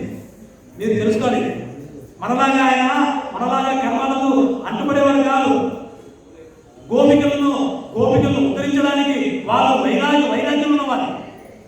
మనలాగా ఆయన కృష్ణులాగా మనకు ద్విబాహులను కనిపించేవాడు కాదు, చతుర్బాహులతో శ్రీమన్నారాయణ రూపం చూపించేవాడు గోపికలకు. అందుకే గోపికలు భక్తులు కూడా వదులుకొని మోక్ష మార్గం చూపించే ఆ వెంకటరమణుడు శ్రీమన్నారాయణ కోసం పరిగెత్తారు తప్ప నీలాగా నాలాగా కామె కోరికల కోసం కాదు. ఇది తెలుసుకోవాలండి. మీరు తెలియక చాలా ఋషులు గోపికలు వచ్చారు. అందుకే చెప్తాడు, నన్ను అశ్రద్ధ చేయొద్దు అంటాడు. అశ్రద్ధ చేసేమంటుందంట విష్ణు చెప్తున్నాడు, అశ్రద్ధ దాన పురుషాధర్మస్య పరంతప అప్రాప్యం మాం నివర్తంతే వృత్తి సంసారవర్తిని. అర్జున, నేను చెప్పిన ఈ యొక్క సూక్ష్మ జ్ఞానాన్ని భక్తిని ఎవడైతే అవలంబించడో వానికి శ్రద్ధ లేదో వాడు తిరిగి ఈ జనన మృత్యు సంసారమైన ఈ సంసారంలోకి ఈ మృత్యులోకి తిరిగి రావాల్సిందే. నువ్వు శ్రద్ధ పెట్టుకో. లోకంలో నలుగురు ఉంటారండి, సుకృతులు, ఇంకొకరు దుష్కృతులు. సుకృతులు ఎవరంటే అర్థార్థి జిజ్ఞాస జ్ఞాని. అర్థులంటే స్వామి అంతా పోయింది స్వామి, ఏం లేదు స్వామి అంటే, రే నాయనా నీ చింతలు తెలుసా, నీకేం కావాలి, ఉద్యోగం కావాలా పో, నీకు పొలం కావాలా తీసుకో, నీకు భార్య కావాలా తీసుకో, నీకు బిడ్డలు కావాలా రానా తీసుకుంటుంటాడు స్వామి. మీరు భయపడద్దు. తండ్రి నుంచి మనం ఏ విధంగా ఆశిస్తామో మీరు స్వామి గురించి ఆశించవచ్చు, ఇందులో ఎటువంటి సందేహం లేదు. అర్థాన్ని స్వామి 10 లక్షలు సరిపోవడం లేదు, 10 కోట్లు చేస్తామంటే సరిపోరా, 10 కోట్లు సరిపోతుంది. తర్వాత జిజ్ఞాస, స్వామి నేను తెలుసుకోవాలనుకున్నాను నీ గురించి అంటే, సరే రానా నాన్న తారపతిలో చింతల వెంకట స్వామిలో భగవతి మాసం చెప్తున్నారు, దానిలో సత్సంగం చేయి, నీకు కూడా భక్తిని ఇస్తాను. తెలుసుకున్నాడు. మరి జ్ఞాని ఎవరంటే, స్వామి ఈ ఆత్మ పరమాత్మ ఏంది, శరీరం పడిపోతుంది, లోపల ఎవరో వెళ్ళిపోతుంటారు, ఎవరు స్వామి అంటే, నేను తెలుపుతారా నాన్న, ఉన్నను సాధన చేసుకో, నీకు తెలిపే విధంగా జ్ఞానాన్ని నేనే ఇస్తానంటాడు. దండోదమయాతమస్మి నీతిరస్మి జిగీషతాం జ్ఞానం చైవాస్మి ముఖ్యతమం జ్ఞానవతామహం అంటాడు. అంటే ఎవరైతే లోకంలో శిక్ష చేస్తూ ఉంటారో, అంటే ఇప్పుడు కొంతమంది చేస్తూ ఉంటారు కదా, కంసుడు ఏ విధంగా శ్రీకృష్ణ భగవాన్ చంపాలనుకుంటాడో ఇప్పుడు కూడా కొంతమంది స్వామి యొక్క దేవాలయాలను చేస్తూ ఉంటారు కదా. మరి వాళ్ళని ఖండించడానికి దేవాలయ శాఖ ఉంది, ప్రభుత్వం ఉంది, మనం చింతించ అవసరం లేదు. పరమాత్ముడు కూడా ఉన్నాడు. వారిని శిక్షించడానికి పరమాత్ముడు బుద్ధి ప్రచోదనం చేస్తాడు. అయ్యో అయిపోయిందని ఎక్కువగా బాధపడవస్తుంది, కానీ జాగరూకత ఉండాలి. మీకోసం వచ్చింది కదా స్వామి, మీకోసమే కదా తాడిపత్రికి వచ్చింది, మరి మీకోసం వచ్చిన స్వామి రక్షించుకోవాల్సిన బాధ్యత మీదే కదా. మీకోసం స్వామి వస్తే అంటే మీ ఇంటికి గృహప్రవేశం రోజు నేను వచ్చాననుకోండి, మరి నాకు ఏదైనా జరిగితే అది మీ బాధ్యతే కదా. స్వామి కూడా తను పట్టి పట్టుకుంటాడు, మీరే గమనించాలి దాన్ని. మీకోసం వచ్చాను కాబట్టి మీ బాధ్యత అది. మీరు అశ్రద్ధదాన పురుషాధర్మ శిష్యపరం తప్ప మీ శక్తి ఉంటుందని ఏమంటారు, మీరు అశ్రద్ధదానం ఉండాలి, ఇది మీ తప్పు.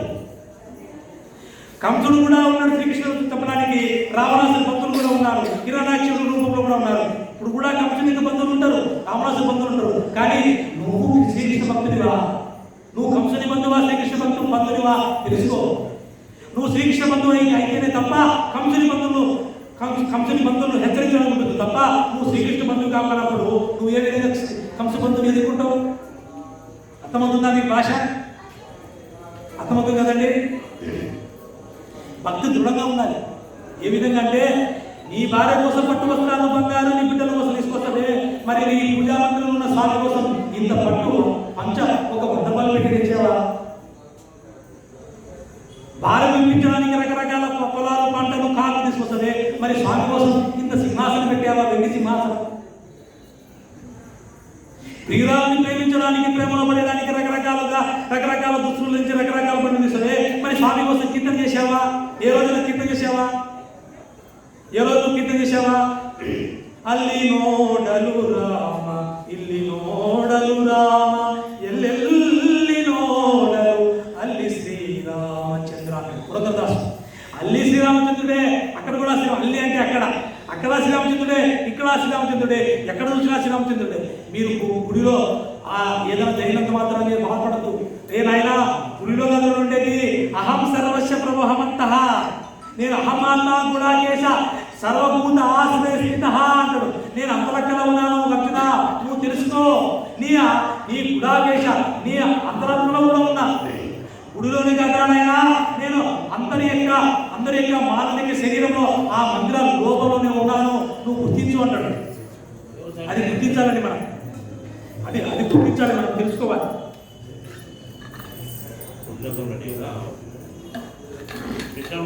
అందుకే త్యాగరాజ స్వామి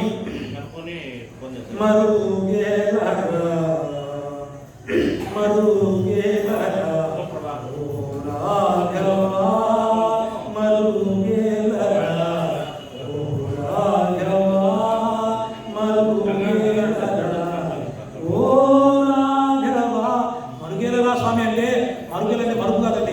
ఎందుకు కనిపించవు రామా రాఘవా, ఎందుకు కనిపించవు అంటాడు.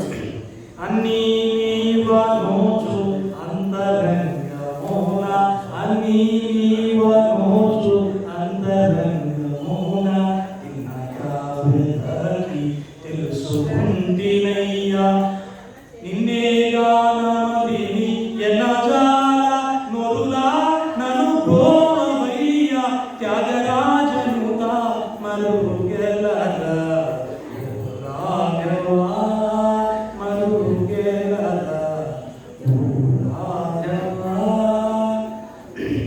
అన్నీ నీవని తెలిసి అంతరాత్మని తెలుసుకొని అంతరాత్మను నిన్ను తెలుసుకున్నాను స్వామి అంటాడు. మనం కూడా అదే చేయాలి, మనం అదే చేయాలి. మరి ఆ విధంగా చేయడం ద్వారా ఏమవుతుందయ్యా? స్వామి చెప్తాడు, ఎవరైతే నా భక్తులు నా భక్తి మార్గం ఉంటారో అద్వేష్ట సర్వభూతానాం మైత్రః కరుణేయవచ నిర్మమో నిరహంకారః సమదుఃఖ సుఖ క్షమీ సంతుష్టః సతతానాం యోగయుక్తాత్మా దృఢనిశ్చయః. అంటే అద్వేష్ట సర్వభూతానాం మైత్రః కరుణేయవచ, ఎవరైతే భక్తి మార్గంలో ఉంటారో మీరు గమనించారా? ప్రధాన అర్చకులు ఎవరైనా గమనించారా ఎప్పుడన్నా? ఆయన ఎవరిని దూషించడు, ఎవరిని నిందించడు, ఆయన ప్రశాంతంగా ఉంటాడు. నారాయణ నారాయణ నారాయణ, శ్రీరామానుజ శ్రీమన్నారాయణ జై శ్రీమన్నారాయణ. వాళ్ళు అంతలక్కల పరమాత్మతో చేస్తూ ఉంటారు. వాళ్ళ యొక్క ముఖావధి దివ్యంగా తెలుసుకుంటారు. ఎందుకంటే అందరిలో కూడా పరమాత్మ చూసుకుంటూ ఉంటారు కాబట్టి. అందరినీ ద్వేషం ఉన్న వాళ్ళకు మైత్రః, నీకు బాధ వస్తే వాళ్ళు కూడా బాధపడతారు. నీ పైన కరుణ ఉంటుంది, మైత్రి ఉంటుంది, సమదుఃఖ సుఖ క్షమి. మనలాగే వాళ్ళ కూడా బాధలు ఉంటాయి. అయినప్పటికీ వాళ్ళు సుఖాన్ని దుఃఖాన్ని దాన్ని భరించి ఓదార్చుకుని ఉంటారు, క్షమాగుణం ఉంటారు. మీరు ఒకవేళ తెలియక తప్పు చేసినప్పటికీ వాళ్ళు క్షమాగుణం కలిగి, అది భక్తు లక్షణం. మనం ఏర్పడుకోవాలండి. అనన్యమైన యోగేన ధ్యాయంతే ఉపాసన, అంటే మీరు అనన్యమైన భక్తితో ఉపాసించాలి. మరి ఆ విధంగా ఉపాసన ఏమవుతుంది? స్వామి కొద్దిగా చెప్తాడు, అనన్యా చింతయంతో మాం ఏ జనాః పరిపాసతే తేషాం విద్యావిజ్ఞానాం యోగక్షేమం మహామ్యం. అర్జున, ఎవరైతే ఏడాదిగా నన్నే ధ్యానిస్తూ పూజ చేస్తూ నన్నే భజిస్తుంటారో వారి యొక్క యోగక్షేమము నేను చూసుకుంటాను, నేను వహిస్తాను. మరి మనకెందుకంటే బాబు, నువ్వు రాముని కృష్ణుని నిత్యము ధ్యానిస్తుంటే నీ యొక్క యోగం ఏ యోగము, నీ యొక్క ఏ క్షేమము, భౌతికంగా నీకు ఉద్యోగం, వివాహం, బిడ్డలు, నీకున్న సంపదను నీ అందరినీ రక్షించేవాడు నీ యొక్క యోగక్షేమం. మరి ఆధ్యాత్మికంగా యోగక్షేమం అంటే ఇక్కడ నుంచి ఈ భౌతిక ప్రపంచం నుంచి ఆధ్యాత్మిక ప్రపంచమైన వైకుంఠధామమైన ఆ గౌరవధామం శ్రీకృష్ణ భగవాన్ని శ్రీమన్నారాయణ చేరే యోగ మార్గాన్ని ఆయన యోగం ఇస్తాడు. క్షేమం అంటే ఆ పరమాత్మ యొక్క సన్నిధిలో ఎల్లప్పుడూ ఉండే విధంగా ఆయన క్షేమం వహిస్తాడు. అదే చెప్పింది ఆయన, అనన్యా చింతయంతో మాం ఏ జనాః పరిపాసతే తేషాం విద్యావియుక్తానాం యోగక్షేమం మహామ్యం అంటాడు. అర్జున, నీకు సందేహం వలదు, నువ్వు చెప్పుకున్నాలో లోకానికి ఏమని? క్షిప్రమౌని ధర్మాత్మ శశ్వచ్ఛాంతం నిగచ్చతి కౌంతేయ ప్రతిజానీహి నమే భక్త ప్రపశ్యతి, నమే భక్త ప్రపశ్యతి, నమే భక్త ప్రపశ్యతి, నా శ్రీకృష్ణ భక్త ప్రపశ్యతి, నా శ్రీరామ భక్త ప్రపశ్యతి, నా శ్రీమన్నారాయణ భక్త ప్రపశ్యతి. ఎవరైతే అర్జున లోకానికి చెప్పు ఏమని? ఒకవేళ నువ్వు దురాచారం, ఒకవేళ నీకు తెలియకుండా కొన్ని దురాచారం చేసినప్పటికీ నువ్వు నన్ను శరణాగతి పొందావు కాబట్టి, నువ్వు నా భక్తి చేసావు కాబట్టి క్షిప్రం భవతి ధర్మాత్మ శశ్వత్ శాంతిని గచ్చతి. ఏ విధంగా ధర్మాత్ముడు శాంతిని పొందుతాడో త్వరితంగా నువ్వు నన్ను భక్తి చేసావు కాబట్టి నీకు శాంతినిస్తాను. నువ్వు లోకానికి చెప్పు, కౌంతేయ ప్రతిజానీహి, లోకానికి చెప్పు ఏమని? క్షిప్రం భవతి ధర్మాత్మ శశ్వత్ శాంతిని గచ్చతి కౌంతేయ ప్రతిజానీహ నమే భక్త ప్రచిత్. నా భక్తునికి వినాశనం లేదు, నా భక్తునికి వినాశనం లేదు, నా భక్తునికి వినాశనం లేదు. ఇది సత్యం సత్యం సత్యం. నువ్వు పరమతల కోసం పాకులాడుతూ సనాతన ధర్మంలో శ్రీమన్నారాయణుడు, శ్రీకృష్ణ భగవానుడు, శ్రీ వెంకటేశ్వరుడు మన కోసం ఉన్నారండి. మీ ఇంట్లోనే నిధి ఉంది, మీ ఇంట్లోనే ఒక సనాతన ధర్మం నిధి ఉంది. తాడిపుత్రుల నిధి ఉన్నాగా ఎక్కడికెక్కడికో పరిగెత్తం ఎందుకు? ఆయన వైకుంఠం ఉత్తరదాన దర్శనం కోసం అక్కడికి ఎందుకు పరిగెత్తం ఎందుకు? ఇక్కడే స్వామి ఉన్నాడు కదా, మొన్న వైకుంఠ ఉత్తరదాన దర్శనం చేస్తున్నారు కదా, చాలు నీ ధర్మ దినమైపోయిందికో, వెళ్ళిపోను వైకుంఠానికి. ఎందుకంటే నీకు బాధ? భక్తి దృఢంగా ఉంటేనే నువ్వు ఎదుర్కోగలుగుతావు సుఖాన్ని దుఃఖాలను కూడా. పొంగినప్పుడు పొంగకూడదు, నిలబెట్టుకో. ఏమని నాయనా ఎక్కువ పొగుతున్నారు, అందరు చప్పట్లు కొడుతున్నారు, ఈ పొంగతురాలైనా, ఎందుకంటే పొంగితే మళ్ళీ చల్లడానికి. ఏ విధంగా పొంగడం పెట్టే విధంగా మంట పెట్టి పాలు పొంగుతాయి మళ్ళీ చల్లడానికి. మరి మీరే విధంగా ఉండాలి, భక్తిలో ఉన్నవాడు ఎప్పుడు పొంగుతూనే ఉంటాడు. ఏ విధంగా నారాయణ నారాయణ నారాయణ ఉంటూనే ఉంటాడు. ఎట్లా నారాయణ నారాయణ నారాయణ నారాయణ నిన్న నామద స్మరణేయ నామామృతవు ఎన్న నాలిಗೆಗೆ ಬರಲಿ నారాయణ నారాయణ నారాయణ. ఈ యొక్క నామామృతం నా నాలిಗೆಗೆ ఎప్పుడు రాలి స్వామి? కష్టదಲ್ಲಿರಲಿ ఉత్కృష్టదಲ್ಲಿರಲಿ ఎష్టాదురేను అంటాడు. అంటే కృష్ణుడు పురంధరదాసు అంటాడు, నారాయణ నీ యొక్క నామ అమృతం నా నాలుగు ఎప్పుడు స్వామి, వాల్మీకి ఎప్పుడు తెగుతూనే ఉంటా. వద్దు స్వామి, నాకు నీ నామస్మరణ ఎప్పుడు నాకు కావాలి. కష్టాల్లో నీ నామే కావాలి, సుఖాల్లో నాకు నీ నామ కావాలి. ఎట్లున్నా నన్ను నీ యొక్క నామస్మరణ చేసే విధంగా చేయరా స్వామి పురంధరదాసు. మనకు త్యాగరాజ స్వామి కూడా అదే చెప్తాడు, శ్యామచంద్ర చెప్తాడు, భజరే మానసే భజరే మానసే ముక్తి ముక్తి ప్రదం. అంటే నువ్వు మనసా రాముని భజించే నీకు ముక్తి ముక్తి వస్తుంది చెప్తాడు. ముక్తి అంటే ఉదర పోషణ, ముక్తి అంటే ఈ లోపల ఆత్మ పోషణ, అది ప్రపంచం దగ్గరికి వెళ్ళిపోతుంది. మనం వినియోగించామండి, జాతరలో చిన్నపిల్లలు తప్పిపోయేస్తారు కదా, అమ్మవాళ్ళు అమ్మ నాన్న వాళ్ళు లోపల భగవంతుని దర్శనం వెళ్తే చిన్నపిల్లవాడు బయట ఊపిరిపుడుల కోసం ఆ కార్ల కోసం వెళ్తే తప్పిపోయిన విధంగా మనం కూడా బయట నుంచి తప్పిపోయి వచ్చాము. ఏ విధంగా జయ విజయలు ఏ విధంగా తప్పిపోయి వచ్చారో మనం కూడా తప్పిపోయి వచ్చాము. కాకపోతే మనం రావణాసురమా, కుంభకర్ణులమా, శిశుపాల దత్తోక్తులమా, హిరణ్యకశిపులు కావమా తెలుసుకోవడమే నీ యొక్క జ్ఞానం. మరి ఎందుకు స్వామి మాకు కష్టాలు వస్తుంటాడు, కష్టాలు వచ్చినప్పుడే పరమాత్మ రావాలా, మమ్మల్ని చూసుకోవచ్చు కదా అంటే నీ బుద్ధికి జ్ఞానం ఇచ్చాడు కదా, తెలుసుకో, గురువును ఆశ్రయించు, మందిరానికి వెళ్ళి నీ చింతలు చెప్పు, స్వామిని చింతలు తీసేస్తాడు. ఇదే భక్తి అండి, నువ్వు ఎక్కడో పరిగెత్తం అవసరం లేదు. అందుకే స్వామి చెప్తాడేమని, సర్వధర్మాన్ని పరిత్యజ్య మామేకం శరణం వ్రజ. అర్జున అన్ని ధర్మాలను త్యజించడం అంటే భార్య వదిలిపెట్టేసి, సంఘాన్ని వదిలిపెట్టేసి, ఆఫీసు వదిలిపెట్టడం కాదు, వాటికి ఉన్న సంఘాన్ని వదిలిపెట్టేసి నన్ను శరణ పొందురాలైనా, నువ్వు వాణి పదాలు నీటి పదాలు పట్టుకునే బదులు నా పదాలు పట్టుకోరాలైనా, నిన్ను మోక్ష మార్గం తీసుకువెళ్ళాలి. అదే భక్తి. నీకు ముక్తి ఇక్కడ ఉంటుంది, ముక్తి ఇక్కడే ఉందండి. అందుకే మన వాళ్ళు ప్రాచీన సనాతన ధర్మం ఎందుకు ఈ దేవాలయం ఇప్పటికీ ఉన్నాయంటే సనాతన సంప్రదాయం నుంచి ఇక్కడి నుంచి భక్తి, సనాతన సంప్రదాయం ద్వారా ఇక్కడి నుంచి భక్తి తరంగాలు వెళ్తూ ఉంటాయి. ఇది దేశాలను రక్షిస్తూ ఉంటాయి. ఎందుకు? సర్వే జన సుఖినో భవంతు, లోక సమస్త సుఖినో భవంతు అంటుంటారు తప్ప భారతదేశ సుఖినో భవంతు, భారతదేశంలో ఉండే వాళ్ళు సుఖినో భవంతు చెప్పలేదు మన వాళ్ళు. సర్వే జన సుఖినో భవంతు, లోక సమస్త సుఖినో భవంతు. స్వస్తి ప్రజాభ్య పరిపాలయంతం న్యాయేన మార్గేణ గోబ్రాహ్మణి అంటే నీకు కేవలం కొంతమందికే కాకుండా మన వాళ్ళు అందరినీ ఉద్ధరించే విధంగా చేశారు తప్ప ఒకరికే ప్రయత్నం చేయలేదు. మిగతా వాళ్ళు ఏం చేశారంటే నువ్వు మాలోకి వస్తేనే నీకు స్వర్గం ఉంది, నువ్వు మాలోకి వస్తేనే నీకు స్వర్గం ఉంది అంటే, రే మాకు స్వర్గం ఎందుకు రా నాయన, మేము రామ అన్నప్పుడే మాకు స్వర్గం వచ్చేసింది, మాకు స్వర్గం కాదు కావాల్సింది, అంతకంటే పైకి ఏది? వైకుంఠధామం. అక్కడ చింతలేమి ఉండవండి, ఆనందంగా ఉంటావు. నువ్వు మాట్లాడే ప్రతి మాట అమృత కీర్తన అవుతుంది. నువ్వు నడిచే ప్రతి నడక అది నృత్యం అవుతుంటుంది స్వామి దగ్గర. సత్యచిత్త ఆనంద రూపం. నువ్వు కూడా విష్ణు పార్వతులు ఏ విధంగా ఆనందం ఉంటారో నీవు కూడా అదే ఆనందం ఉంటావు. అదే వైకుంఠధామం గోలోకధామం అంతే తప్ప స్వర్గాన్ని చేరడానికి మన శాస్త్రాలు ఉపనిషత్తులు గ్రంథాలు చెప్పలేదు. స్వర్గాన్ని అది తాత్కాలిక సుఖాన్ని ఇస్తుంది తప్ప నీ యొక్క స్వర్గంలో పుణ్యమైపోయిన వెంటనే మళ్ళీ ఈ మత్తలోకి రావాల్సి వస్తుంది. కాబట్టి మన యొక్క లక్ష్యం ఏమిటంటే ఆ వైకుంఠధామంలో ఉన్న శ్రీమన్నారాయణ చేరడమే మన అంతిమ లక్ష్యం. హరే కృష్ణ. జై శ్రీమన్నారాయణ.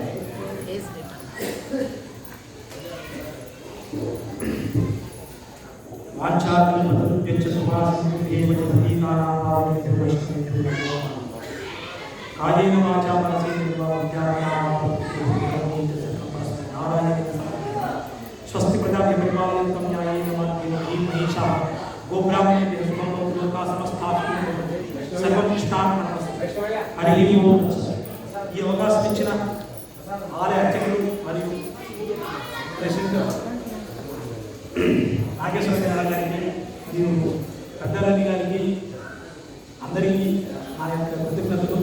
స్వామి సన్నిధిలో భగవంతుడు చెప్పుకోవడం అది ధనుర్మాసం చెప్పుకోవడం అంటే ఎంతో ఆనందదాయకం. మీరు నన్ను ఇక్కడికి రప్పించడం, పెద్దలు మీరు అందరూ ఎన్నోసార్లు పంపి చదివింటారు, అయినప్పటికీ వీరెవడో చిన్నపిల్లవాడు పాపం రాముడు భక్తుడు కృష్ణ భక్తుడు అంట, సరే వీరికి కూడా కొద్దిగా అవకాశం ఇస్తారని మమ్మల్ని ఆశీర్వదించారు. అర్చకుడు స్వామిని ఆశీర్వదించాడు. చాలా సంతోషం.